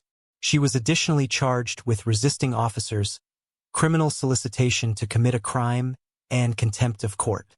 Her bail was initially set at $5 million, but was later lowered to $1 million after being extradited back to Idaho. Lori tried to reach out to many local bond companies for help, but none of them were willing to work with her. Following her arrest, Chad was confronted by many journalists and asked if the children were safe. He refused to answer any questions. Is there anything that you would like to say to people at all who are, number 1, concerned about the kids or concerned about you and your wife? Anything at all you want to say to them? We're just grateful for any support. We just have to wait for the legal process to order through. And then can you tell me, Mr. Fayetteville, are the kids okay? I'll come in. Okay. Keeping in mind that their children had been missing for months now, Lori and Chance Behavior raised questions about their roles in the tragic event and made the detectives fear the worst. The detectives carried out another search on Chance property in Rexburg on June 9, 2020 with the hopes of finding any clues that could lead to JJ and Tylee. But what they found on the property left them completely shocked. We start to learn that they are digging in the backyard by this fire pit. They had reason to believe that one or both of the kids were buried in the backyard. According to the prosecution, Alex Cox's cell phone data placed him here for 2 hours the day after Tylee Ryan was last seen. Authorities later discovered her remains in the same spot. While searching through the pet cemetery built in the back of Chad's property, the detective discovered human remains buried in shallow graves. Right now, we are following breaking news in Idaho where Rexburg police say human remains have been discovered on Chad Daybell's property. JJ's body was found in a black plastic bag near a tree. His mouth and ankles have been bound with duct tape. Once I removed some soil, there was a black plastic bag with a round object protruding through the dirt. It was what appeared to be a small body tightly wrapped in black plastic, covered in duct tape. A piece of wood paneling and 3 large white flat rows have been laid in a row over his remains. Several layers of duct tape from his chin to his forehead area. His arms were duct taped with several layers of duct tape. His feet were also duct taped and bound. Tylee's remains were found a short distance away, buried in the pet cemetery. Investigators cleared the dirt around her remains for hours before knowing for sure that they'd found her until a piece of bone finally confirmed what they'd suspected. Her body had been dismembered and seemed to have been burned in a fire pit. There was a partial human skull underneath the melted bucket. Chad was arrested and ordered held at a $1 million bond. The Idaho man at the center of a missing children's case is in custody. Chad Daybell was arrested this morning by police for questioning after a search warrant of his home came up with human remains. On June 10, 2020, the Woodcock and Ryan families confirmed that the human remains found on Chad's property were those of JJ and Kylie. The nationwide search for 2 missing children has come to a gruesome end. Family members confirmed that the remains found on Chad Daybell's rural property in Idaho are the bodies of his stepchildren. The finding was officially confirmed by Rexburg Police Department on June 13, 2020. Tylee and JJ's bodies were sent to Dr. Garth Warren for an autopsy, and the results were disheartening. I determined the cause of death to be asphyxia by plastic bag over the head and duct tape covering the mouth. And then there's another segment that's other significant conditions. I put bound with duct tape, bruising of the arms, and abrasion to the neck. Evidence suggested that JJ was likely alive when he was buried. Dr. Warren did not find any trauma to the internal organs or any evidence of overt natural disease to any of JJ's organs. I did not see any trauma to the internal organs, and I did not see any evidence of overt natural disease to any of the organs.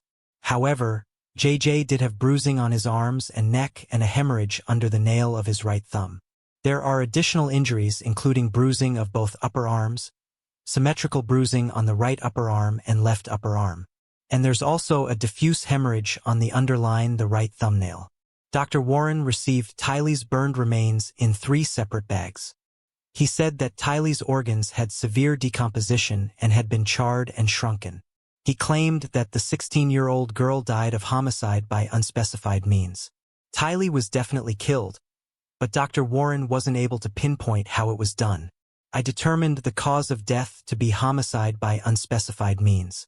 So homicide by unspecified means is a term that is or can be used for the cause of death, when the forensic pathologist has essentially looked at the totality of the case, including the circumstances of the death, the autopsy findings and lack thereof autopsy findings in this case, the toxicology, and also, based on medical and social records that the forensic pathologist, which me in this case, feels that the cause of death was by homicide, but I just can't pinpoint exactly what that was. Most homicides, you can say something like gunshot wound to the head when the body's intact or a stab wound to the heart. I can't do that in this case. Later, authorities found a storage locker in Rexburg and learned that it had been rented by Lori in October 2019.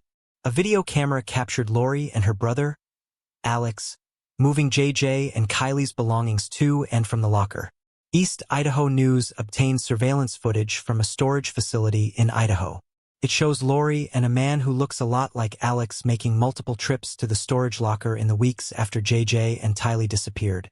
Inside the locker, the police discovered items including clothing, bikes, and photographs belonging to Tylee and JJ. And they find a scooter, they find a backpack with JJ's initials, and they find a photo album with photos of JJ and Tylee. These items had been left behind when Tylee abruptly left Rexburg in late November 2019. Jan, Lori, can you tell me where your kids are? Would you tell me what happened to JJ? You know, the grandparents are very worried, Lori. Tell us where your kids are. Everybody wants to know.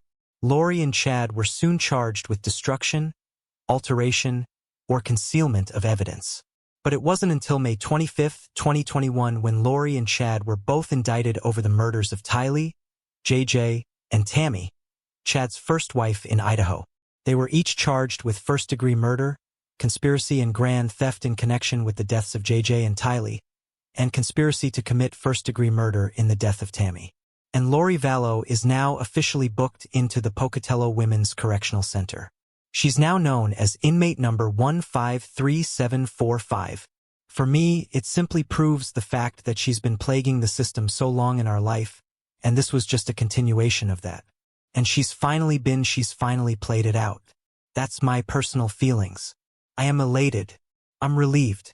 I have waited for this day for 270 days. Yeah. Just like with everything else in this craziness, it took 9 months for once we realized JJ was missing. It took 9 months for them to find their bodies. And then now it's 9 months that this has been put off because of her competency issues. So, here's another 9 months, and then what is it? April, May, June, July, August. So another 9 months and we'll get to trial. So 9 months. Yeah.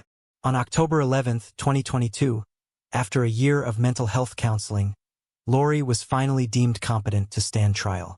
New developments today in the case of the Rexburg woman accused in the deaths of 2 of her children and her current husband's late wife. For a second time, Lori Valow has been found competent to stand trial.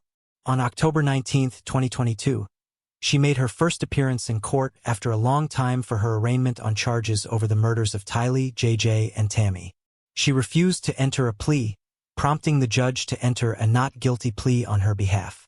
Valow and her husband, Chad Daybell, have pleaded not guilty to first-degree murder and conspiracy charges related to the deaths of Joshua J.J. Valow, Tylee Ryan, and Tammy Daybell. On March 2, 2023, an Idaho judge ruled that for the murders of JJ, Tylee, and Tammy, there would be separate trials held for Lori Valow and Chad Daybell. The trial date for Chad's case was yet to be scheduled while Lori's was set to begin on April 3, 2023. Prosecutors in Idaho had found to seek the death penalty against Lori and Chad for the murders of JJ, Tylee, and Tammy. Prosecutors alleged that Lori and Chad conspired with Lori's brother Alex to murder Tammy, JJ, and Tylee, not only as a part of their doomsday cult beliefs, but also for financial purposes so that they could collect Tammy's life insurance money and the children's Social Security and survivor benefits. Lori's defense team argued that the death penalty be scrapped as a lot of evidence had recently been handed over to them, and they wouldn't have enough time to fully review it. On March 21, 2023, the judge ruled that Lori Valow will not face the death penalty for allegedly killing her 2 children and conspiring with Chad Daybell in the murder of his ex-wife Tammy. However, the possibility of Chad facing the death penalty was still on the table. As planned, Lori Vallow's trial for allegedly killing her 2 children and conspiring to kill Tammy Daybell began in Idaho on April 3, 2023. On April 13, Lori's former friend Melanie Gibb testified during the trial that Lori had told her that both her children had dark spirits. Melanie further testified that in early September 2019, when she'd gone to visit Lori in Rexburg, she found that under the influence of Chad, Lori had become convinced that her children had signed contracts with Satan and their spirits had turned dark. Another friend of Lori testified that Lori once said to her, Tylee and JJ had become zombies, and that she was on a mission to rid the world of zombies. This incident took place months before the children's remains were found. On April 25, Lori's sister, Summer Shiflett, testified against her. She took the stand and claimed that she played an active role in the lives of her niece and nephew, JJ and Tylee. On top of that, when she heard that the children had gone missing, she was unable to contact Lori for months. A dramatic phone call between Summer and Lori was played for the jury. The call took place shortly after JJ and Tylee's bodies were discovered buried in Chad's backyard in Idaho and while Lori was in jail. Lori, if you let that happen to them and didn't tell us it was to be in the ground like a piece of trash, then I don't know you because you would have never done anything like that. That's correct. And if you knew I didn't tell us, that's all. Thank you. We loved him. We would have taken them. We would have taken care of them. You could have gone off and done anything you wanted. That's what she thinks? You don't think I'm in pain? No, I don't. I think you were dancing on the beach having a great time, getting married. And you took pictures to prove your kids don't deserve a burial, but you need to get wedding pictures? You don't think that's upsetting? A call between Lori and her oldest son Colby was also looked at. I would have never thought you would have ever done something like this. What is it that you think that I've done? Are you sorry for me, or are you sorry for my siblings? I'm sorry that you don't really fully understand the situation. On the stand, Colby said that his mother Lori had spent her whole life protecting and looking after her children. But all that changed after she met Chad Daybell. During one hearing session of her trial, Lori spoke for the first time and stated that Tylee and JJ had visited her from heaven. One of the times that Tylee came to me as a spirit after she died, she said she commanded me and she said to me, "Stop worrying, Mom. We are fine." She knows how I worry and how I miss her. First time JJ visited me after he passed away, he put his arm around me and he said to me, "You didn't do anything wrong, Mom. I love you. And I know you loved me every minute of my life." Later, she called Tammy her friend and went on to describe one of the times when Tammy had visited her. "My eternal friend, Tammy Daybell, has visited me on several occasions. She came to bring me peace and comfort, and I know that she is extremely busy helping her family, especially her children and grandchildren, and I have a great love for Tammy." On May 12, 2023, after 6 weeks of dramatic testimony, the jury announced that it had reached a verdict after just 7 hours of deliberation. And to profit financially, you justified all of this by going down a bizarre religious rabbit hole, and clearly you are still down there. While you were enjoying your new life in Hawaii, countless law enforcement officers, family members, and volunteers were searching for your children. And I don't think to this day you have any remorse for the effort and heartache you caused for others who looked for your children when you knew where they were and knew they were dead. They were found dead, burned, mutilated, and dismembered, and buried like animals. After you knew they were dead, you collected public-funded assistance payments meant for them, and that was blood money you kept for yourself. And that's the grand theft charge you've been convicted of. Your sister, your son talked to you, begged with you while you were in the jail during phone calls I heard at trial, and those were very sad and difficult calls to hear. And you didn't provide any assistance or comfort to them. Lori Valow was found guilty of first-degree murder, conspiracy to commit first-degree murder, and grand theft over the deaths of her children, Tylee and JJ. in Ada County Court in Boise, Idaho. She was also found guilty of conspiracy to commit first-degree murder in the death of Chad Daybell's first wife, Tammy. Those crimes all need to be taken into account separately and distinctly and individually.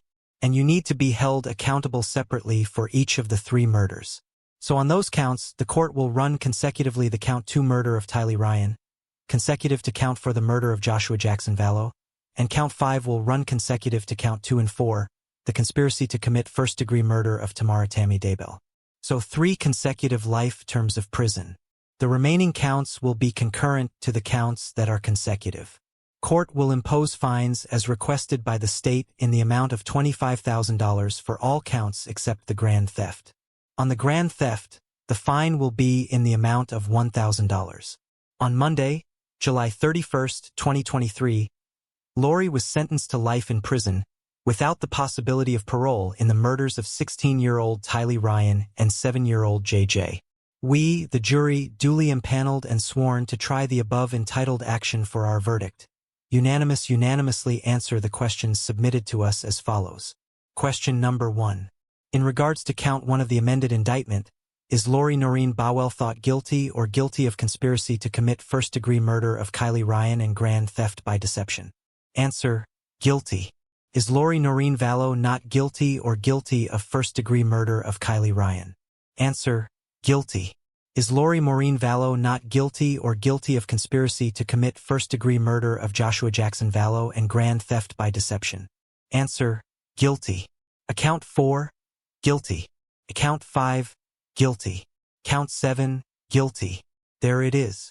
After 6 weeks of trial, including jury selection, Lori Valow Daybell found guilty on absolutely every charge: murder, conspiracy to commit murder, and grand theft in the deaths of 2 of her children and also Tammy Daybell, her ex-husband's late wife. Chad Daybell still faces first-degree murder and conspiracy charges in Idaho related to the deaths of Tammy Daybell and Lori's children. But he's waived his right to a speedy trial and is scheduled to be tried on April 1, 2024. Tylee and JJ's case shocked the nation due to the disturbing details of the children's deaths and the involvement of their own mother. The case highlights the importance of thorough investigations and accountability in cases involving missing children. One of Tylee's close friends stated that Tylee did not want to move to Idaho initially, but she went forward with the move because she wanted the best for her little brother JJ. She wanted to protect him. Her best friend also said that she received a few short and sweet text messages from Tylee in October 2019, but she now has realized that the person who was texting her back was not Tylee at all. Tylee's half-brother Colby and JJ's grandparents were deeply saddened by their loss. Although nothing could bring their loved ones back, they felt a little relieved that Lori was justly charged. Even though Lori and Chad had been charged with the murders, the whole truth behind what actually happened with Tylee and JJ was gone with them. Do you think that Lori was influenced by Chad, or was this something she'd always been harboring in her mind? What do you think of Lori and Chad's sentences? Were they justified, or should they have been given the death sentence? Our next case leads us to Phoenix, Arizona, the capital and largest city in the state with over 1,600,000 residents. In February 2006, a tragic event unfolded within its borders.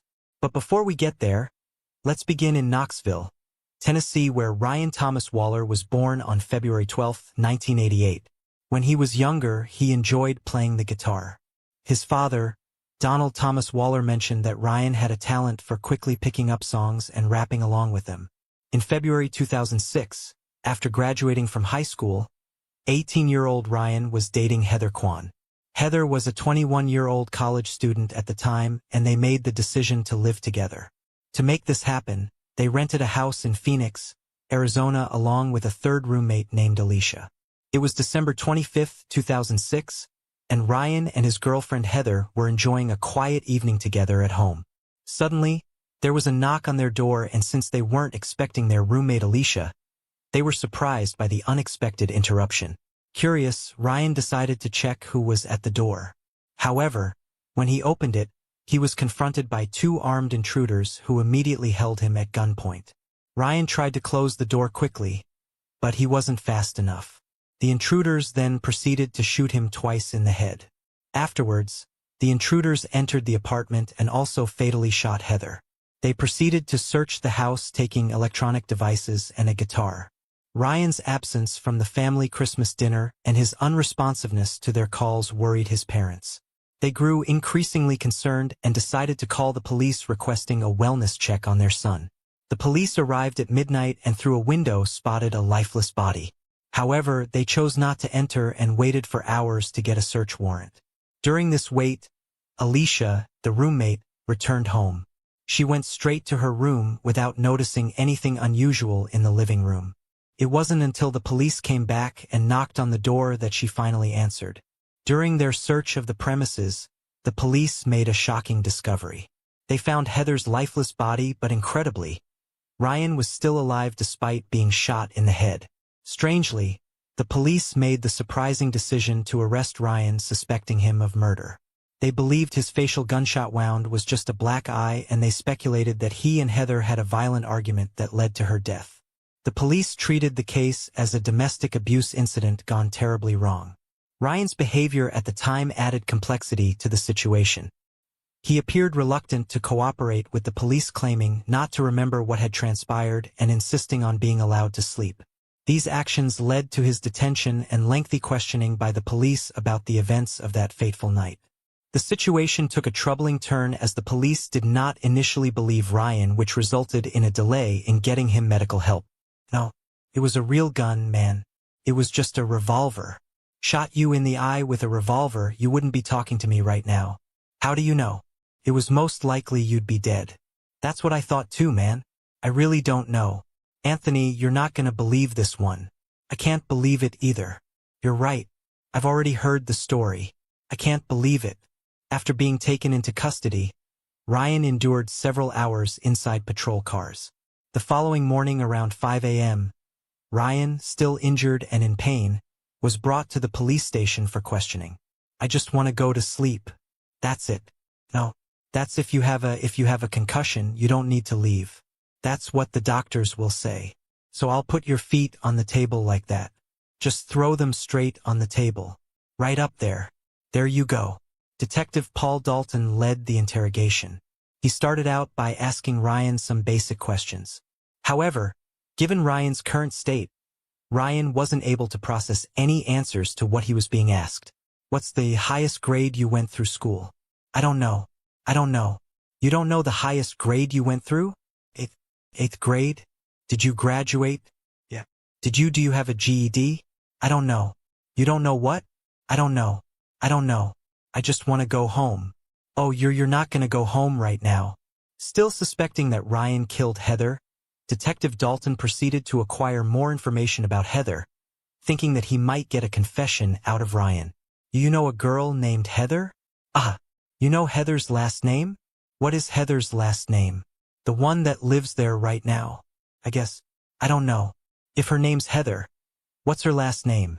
I don't know what's the name she's trying to use as her last one. How old is Heather? 16 or 17? Is she a white girl? Yeah. How did you meet Heather? I've known her since school. Okay. You just known her from school? She used to be a business name. I don't know. She used to be a business name. She used to be in my book named with a business name. Oh, okay. She used to be in a class, your business class? Ah. The bullet injury on Ryan's hand had left him completely clueless. He couldn't recall anything that had happened to him and Heather that night. What happened to your face? I don't know. You told the officer just a few minutes ago that someone hit you.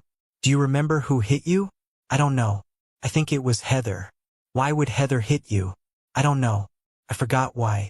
What was an accident? Heather's last name? No. What was an accident? Heather hitting me.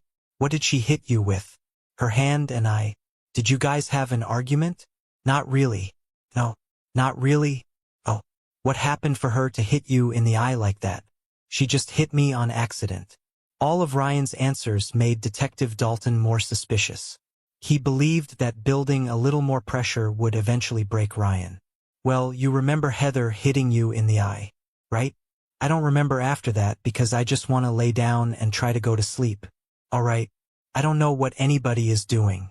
I really don't. I don't know, man. I really don't. I really don't. You just don't know? I really don't, man. Or you don't want to tell me? I really don't know, man. I really don't. I just want to go to sleep, man. All right. You're not gonna go anywhere. Do you know what happened in your house last night? MMMM. Is that house yours? Ah. Yours or your parents'? Mine.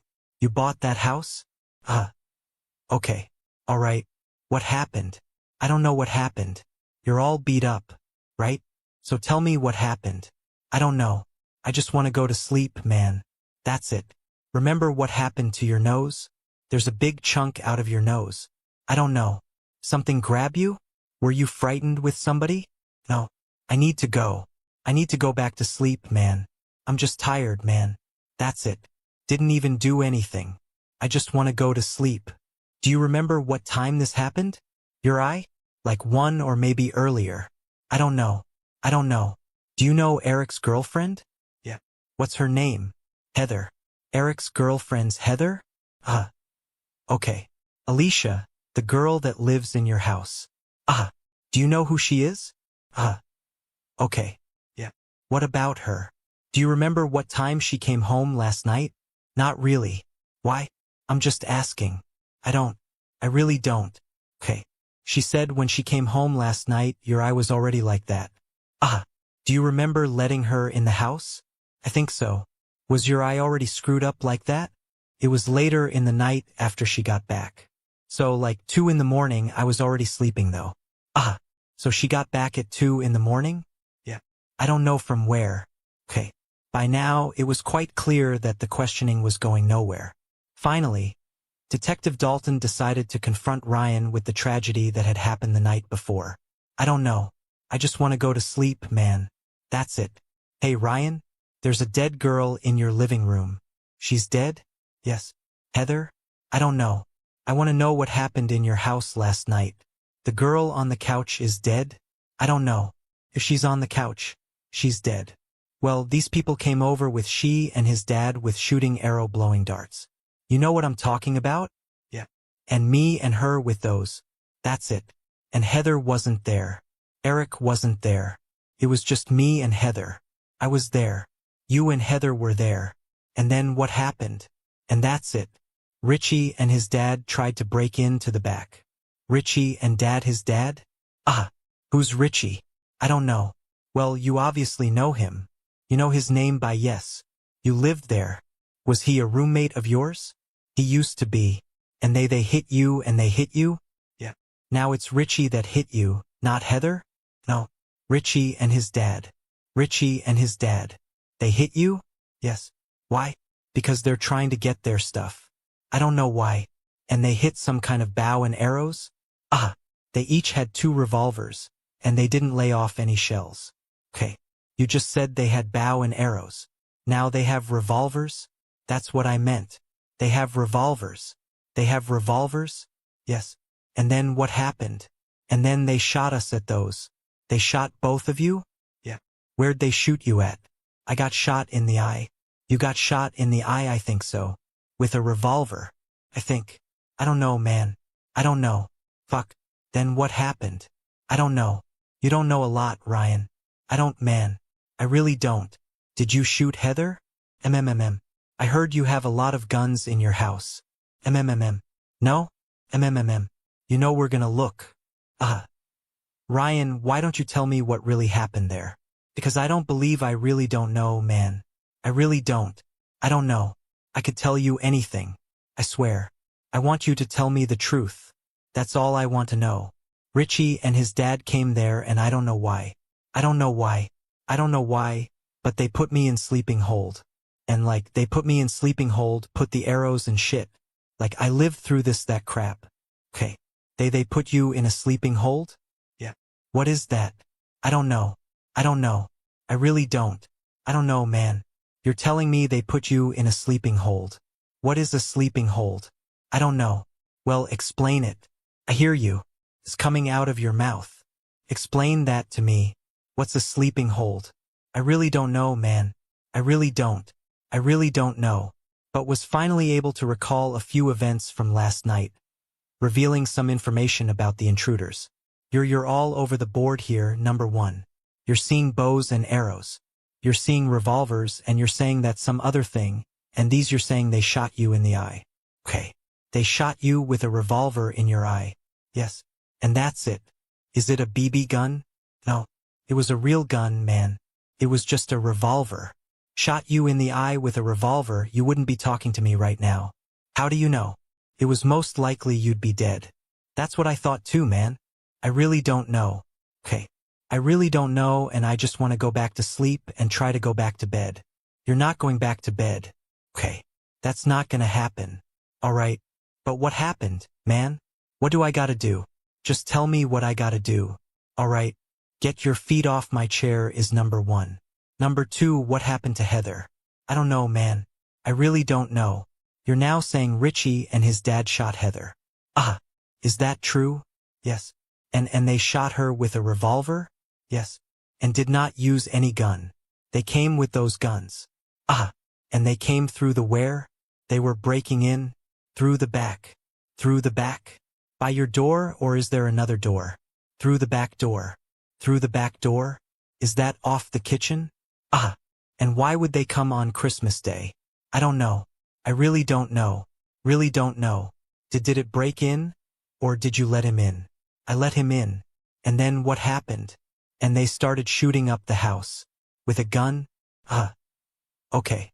And then what happened? That's it. What happened to Heather? Heather got shot. Where did she get shot? Inside the face once. She got shot inside of the face? How close were you to her when she got shot in the face? It was after I got shot, so I didn't even hear anything. So you got shot first? And what happened? Did you fall to the ground? Yeah. I was trying to get up and shit, and I couldn't. I don't know. And then she got shot? What did you do? Nothing. Did you call 911? Did you see if she was alive? She was sleeping still, and that's it. I just let her sleep. She got shot in the side of the face and you let her sleep? Yes. This does not make sense, Ryan. I know. I didn't mean to, man. I'm sorry. I didn't know if she was passing out. That's because I got shot wrong once too and I was gonna pass out. Okay. This is now, not before. I don't know. You're saying right now you've been shot? Yes. In the eye? Yes. With the revolver? Yes. All right. Eventually, Detective Dalton was convinced that Ryan had really been shot. He called in his team and provided Ryan with much-needed medical aid. Hi guys. Hello. Hey guys. Anthony, you're not gonna believe this one. I can't believe it either. You're right. I've already heard the story. I can't believe it. This is just my observations that this might be an entrance. This might be an exit. This might be into his eye. And he's acting like he has a serious head injury, which would make sense. So what's your name? Confirm. Brian. No. We'll take him. I don't know why. Can tell. Been that all? Has it been like that before or just happened tonight? Like this for like a day or so? What so it happened, what, the other night? I don't know. You don't know what happened? Were there guns around? This kid, Eric, did it. I don't know how he did it exactly. It might have been shot. I don't know. I really don't know. Why are you waiting on I don't know? I don't know. It looks like it went right through, yeah. It might have. I don't know. And there's a she's doing blood pressure on that link. Right? Where are you from, man? Do you live in town? Or I was born in Michigan. Do you have the end laws in town for Christmas? Do you have the end laws in town or anything? See if it's done. 124/70. 82 strong in regular. 1 bite. Your ride's here. It's checked out. Ryan's medical care was significantly delayed, causing his condition to worsen. Due to this delay, he developed a brain infection that prevented immediate surgery to remove the bullet lodged in his head. The bullet had entered Ryan's face from the left side and traveled into his left temporal lobe. This resulted in fragments of his eye socket and bone becoming lodged in his brain, leading to brain swelling. Additionally, a splinter of the bullet remained behind his left eye. During his arrest, he was tackled to the ground, resulting in a broken jaw. Ryan endured permanent damage due to these injuries, including the loss of his left eye, severe seizures, and memory loss. Eventually, on December 28, 2006, he underwent surgery. His hospitalization lasted for 35 days. The Waller family took legal action against the Phoenix Police Department and the city of Phoenix, aiming to secure $15 million in damages for how they handled Ryan's case. Interestingly, this lawsuit was later dropped when the city of Phoenix filed a motion for dismissal with the court. The city's arguments rested on the opinion of a brain expert who assessed Ryan's injuries and argued that the delay in treatment wouldn't have changed the extent of his injuries. The judge sided with the city's perspective, stating that Ryan's injuries would have been the same if there hadn't been a delay, and therefore dismissed the lawsuit. The Waller family, however, believes that corruption among city attorneys, police officers, and detectives influenced the case's dismissal, as they were concerned the jury would favor the family. Allegations have surfaced that suggest the Phoenix Police Department altered information to conceal their negligence in Ryan's case. They were accused of changing the date of the incident from December 25th to December 23rd in an attempt to avoid responsibility. Detective Dalton also faced allegations of tampering with evidence, although he didn't face any repercussions within the police force. It's been claimed that the police report contained inaccurate information about the shooting date, supposedly to divert attention away from their delayed medical response. After numerous rounds of questioning and further investigations, the police ultimately discovered that a man named Richie Lee Carver and his father Larry Lloyd Carver were the true culprits behind the crime. Richie had been a former roommate of Ryan, and they had a prior dispute. The Carvers were seeking revenge when they returned to the apartment on the evening of the incident. Once the police realized Ryan was innocent, they managed to capture the real culprits. Richie was the first to be arrested. Larry, on the other hand, had immediately fled to California after the crime, taking the murder weapon, a .22 caliber gun, with him. Eventually, law enforcement apprehended him.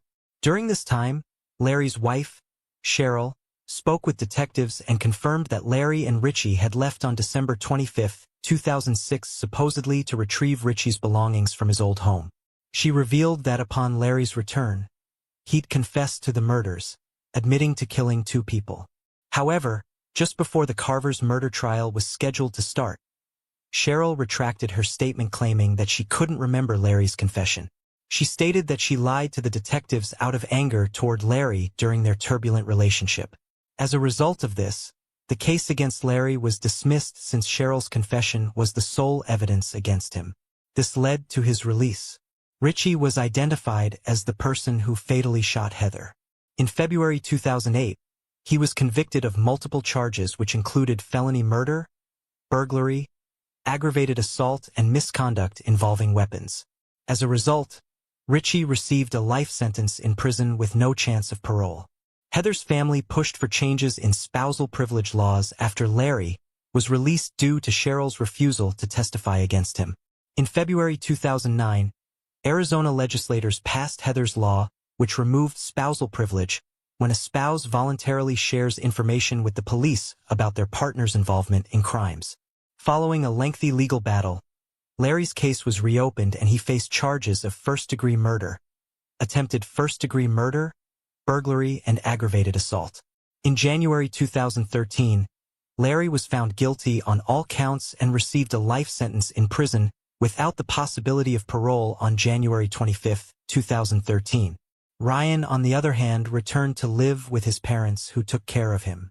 Tragically, on January 20, 2016, he experienced a fatal seizure, fell and hit his head in a grocery store, ultimately bleeding out and passing away. The complex and tragic events in this case serve as a stark reminder of the unexpected turns that life can take. It's a story filled with injustice, resilience, and ultimately, the fragility of human existence.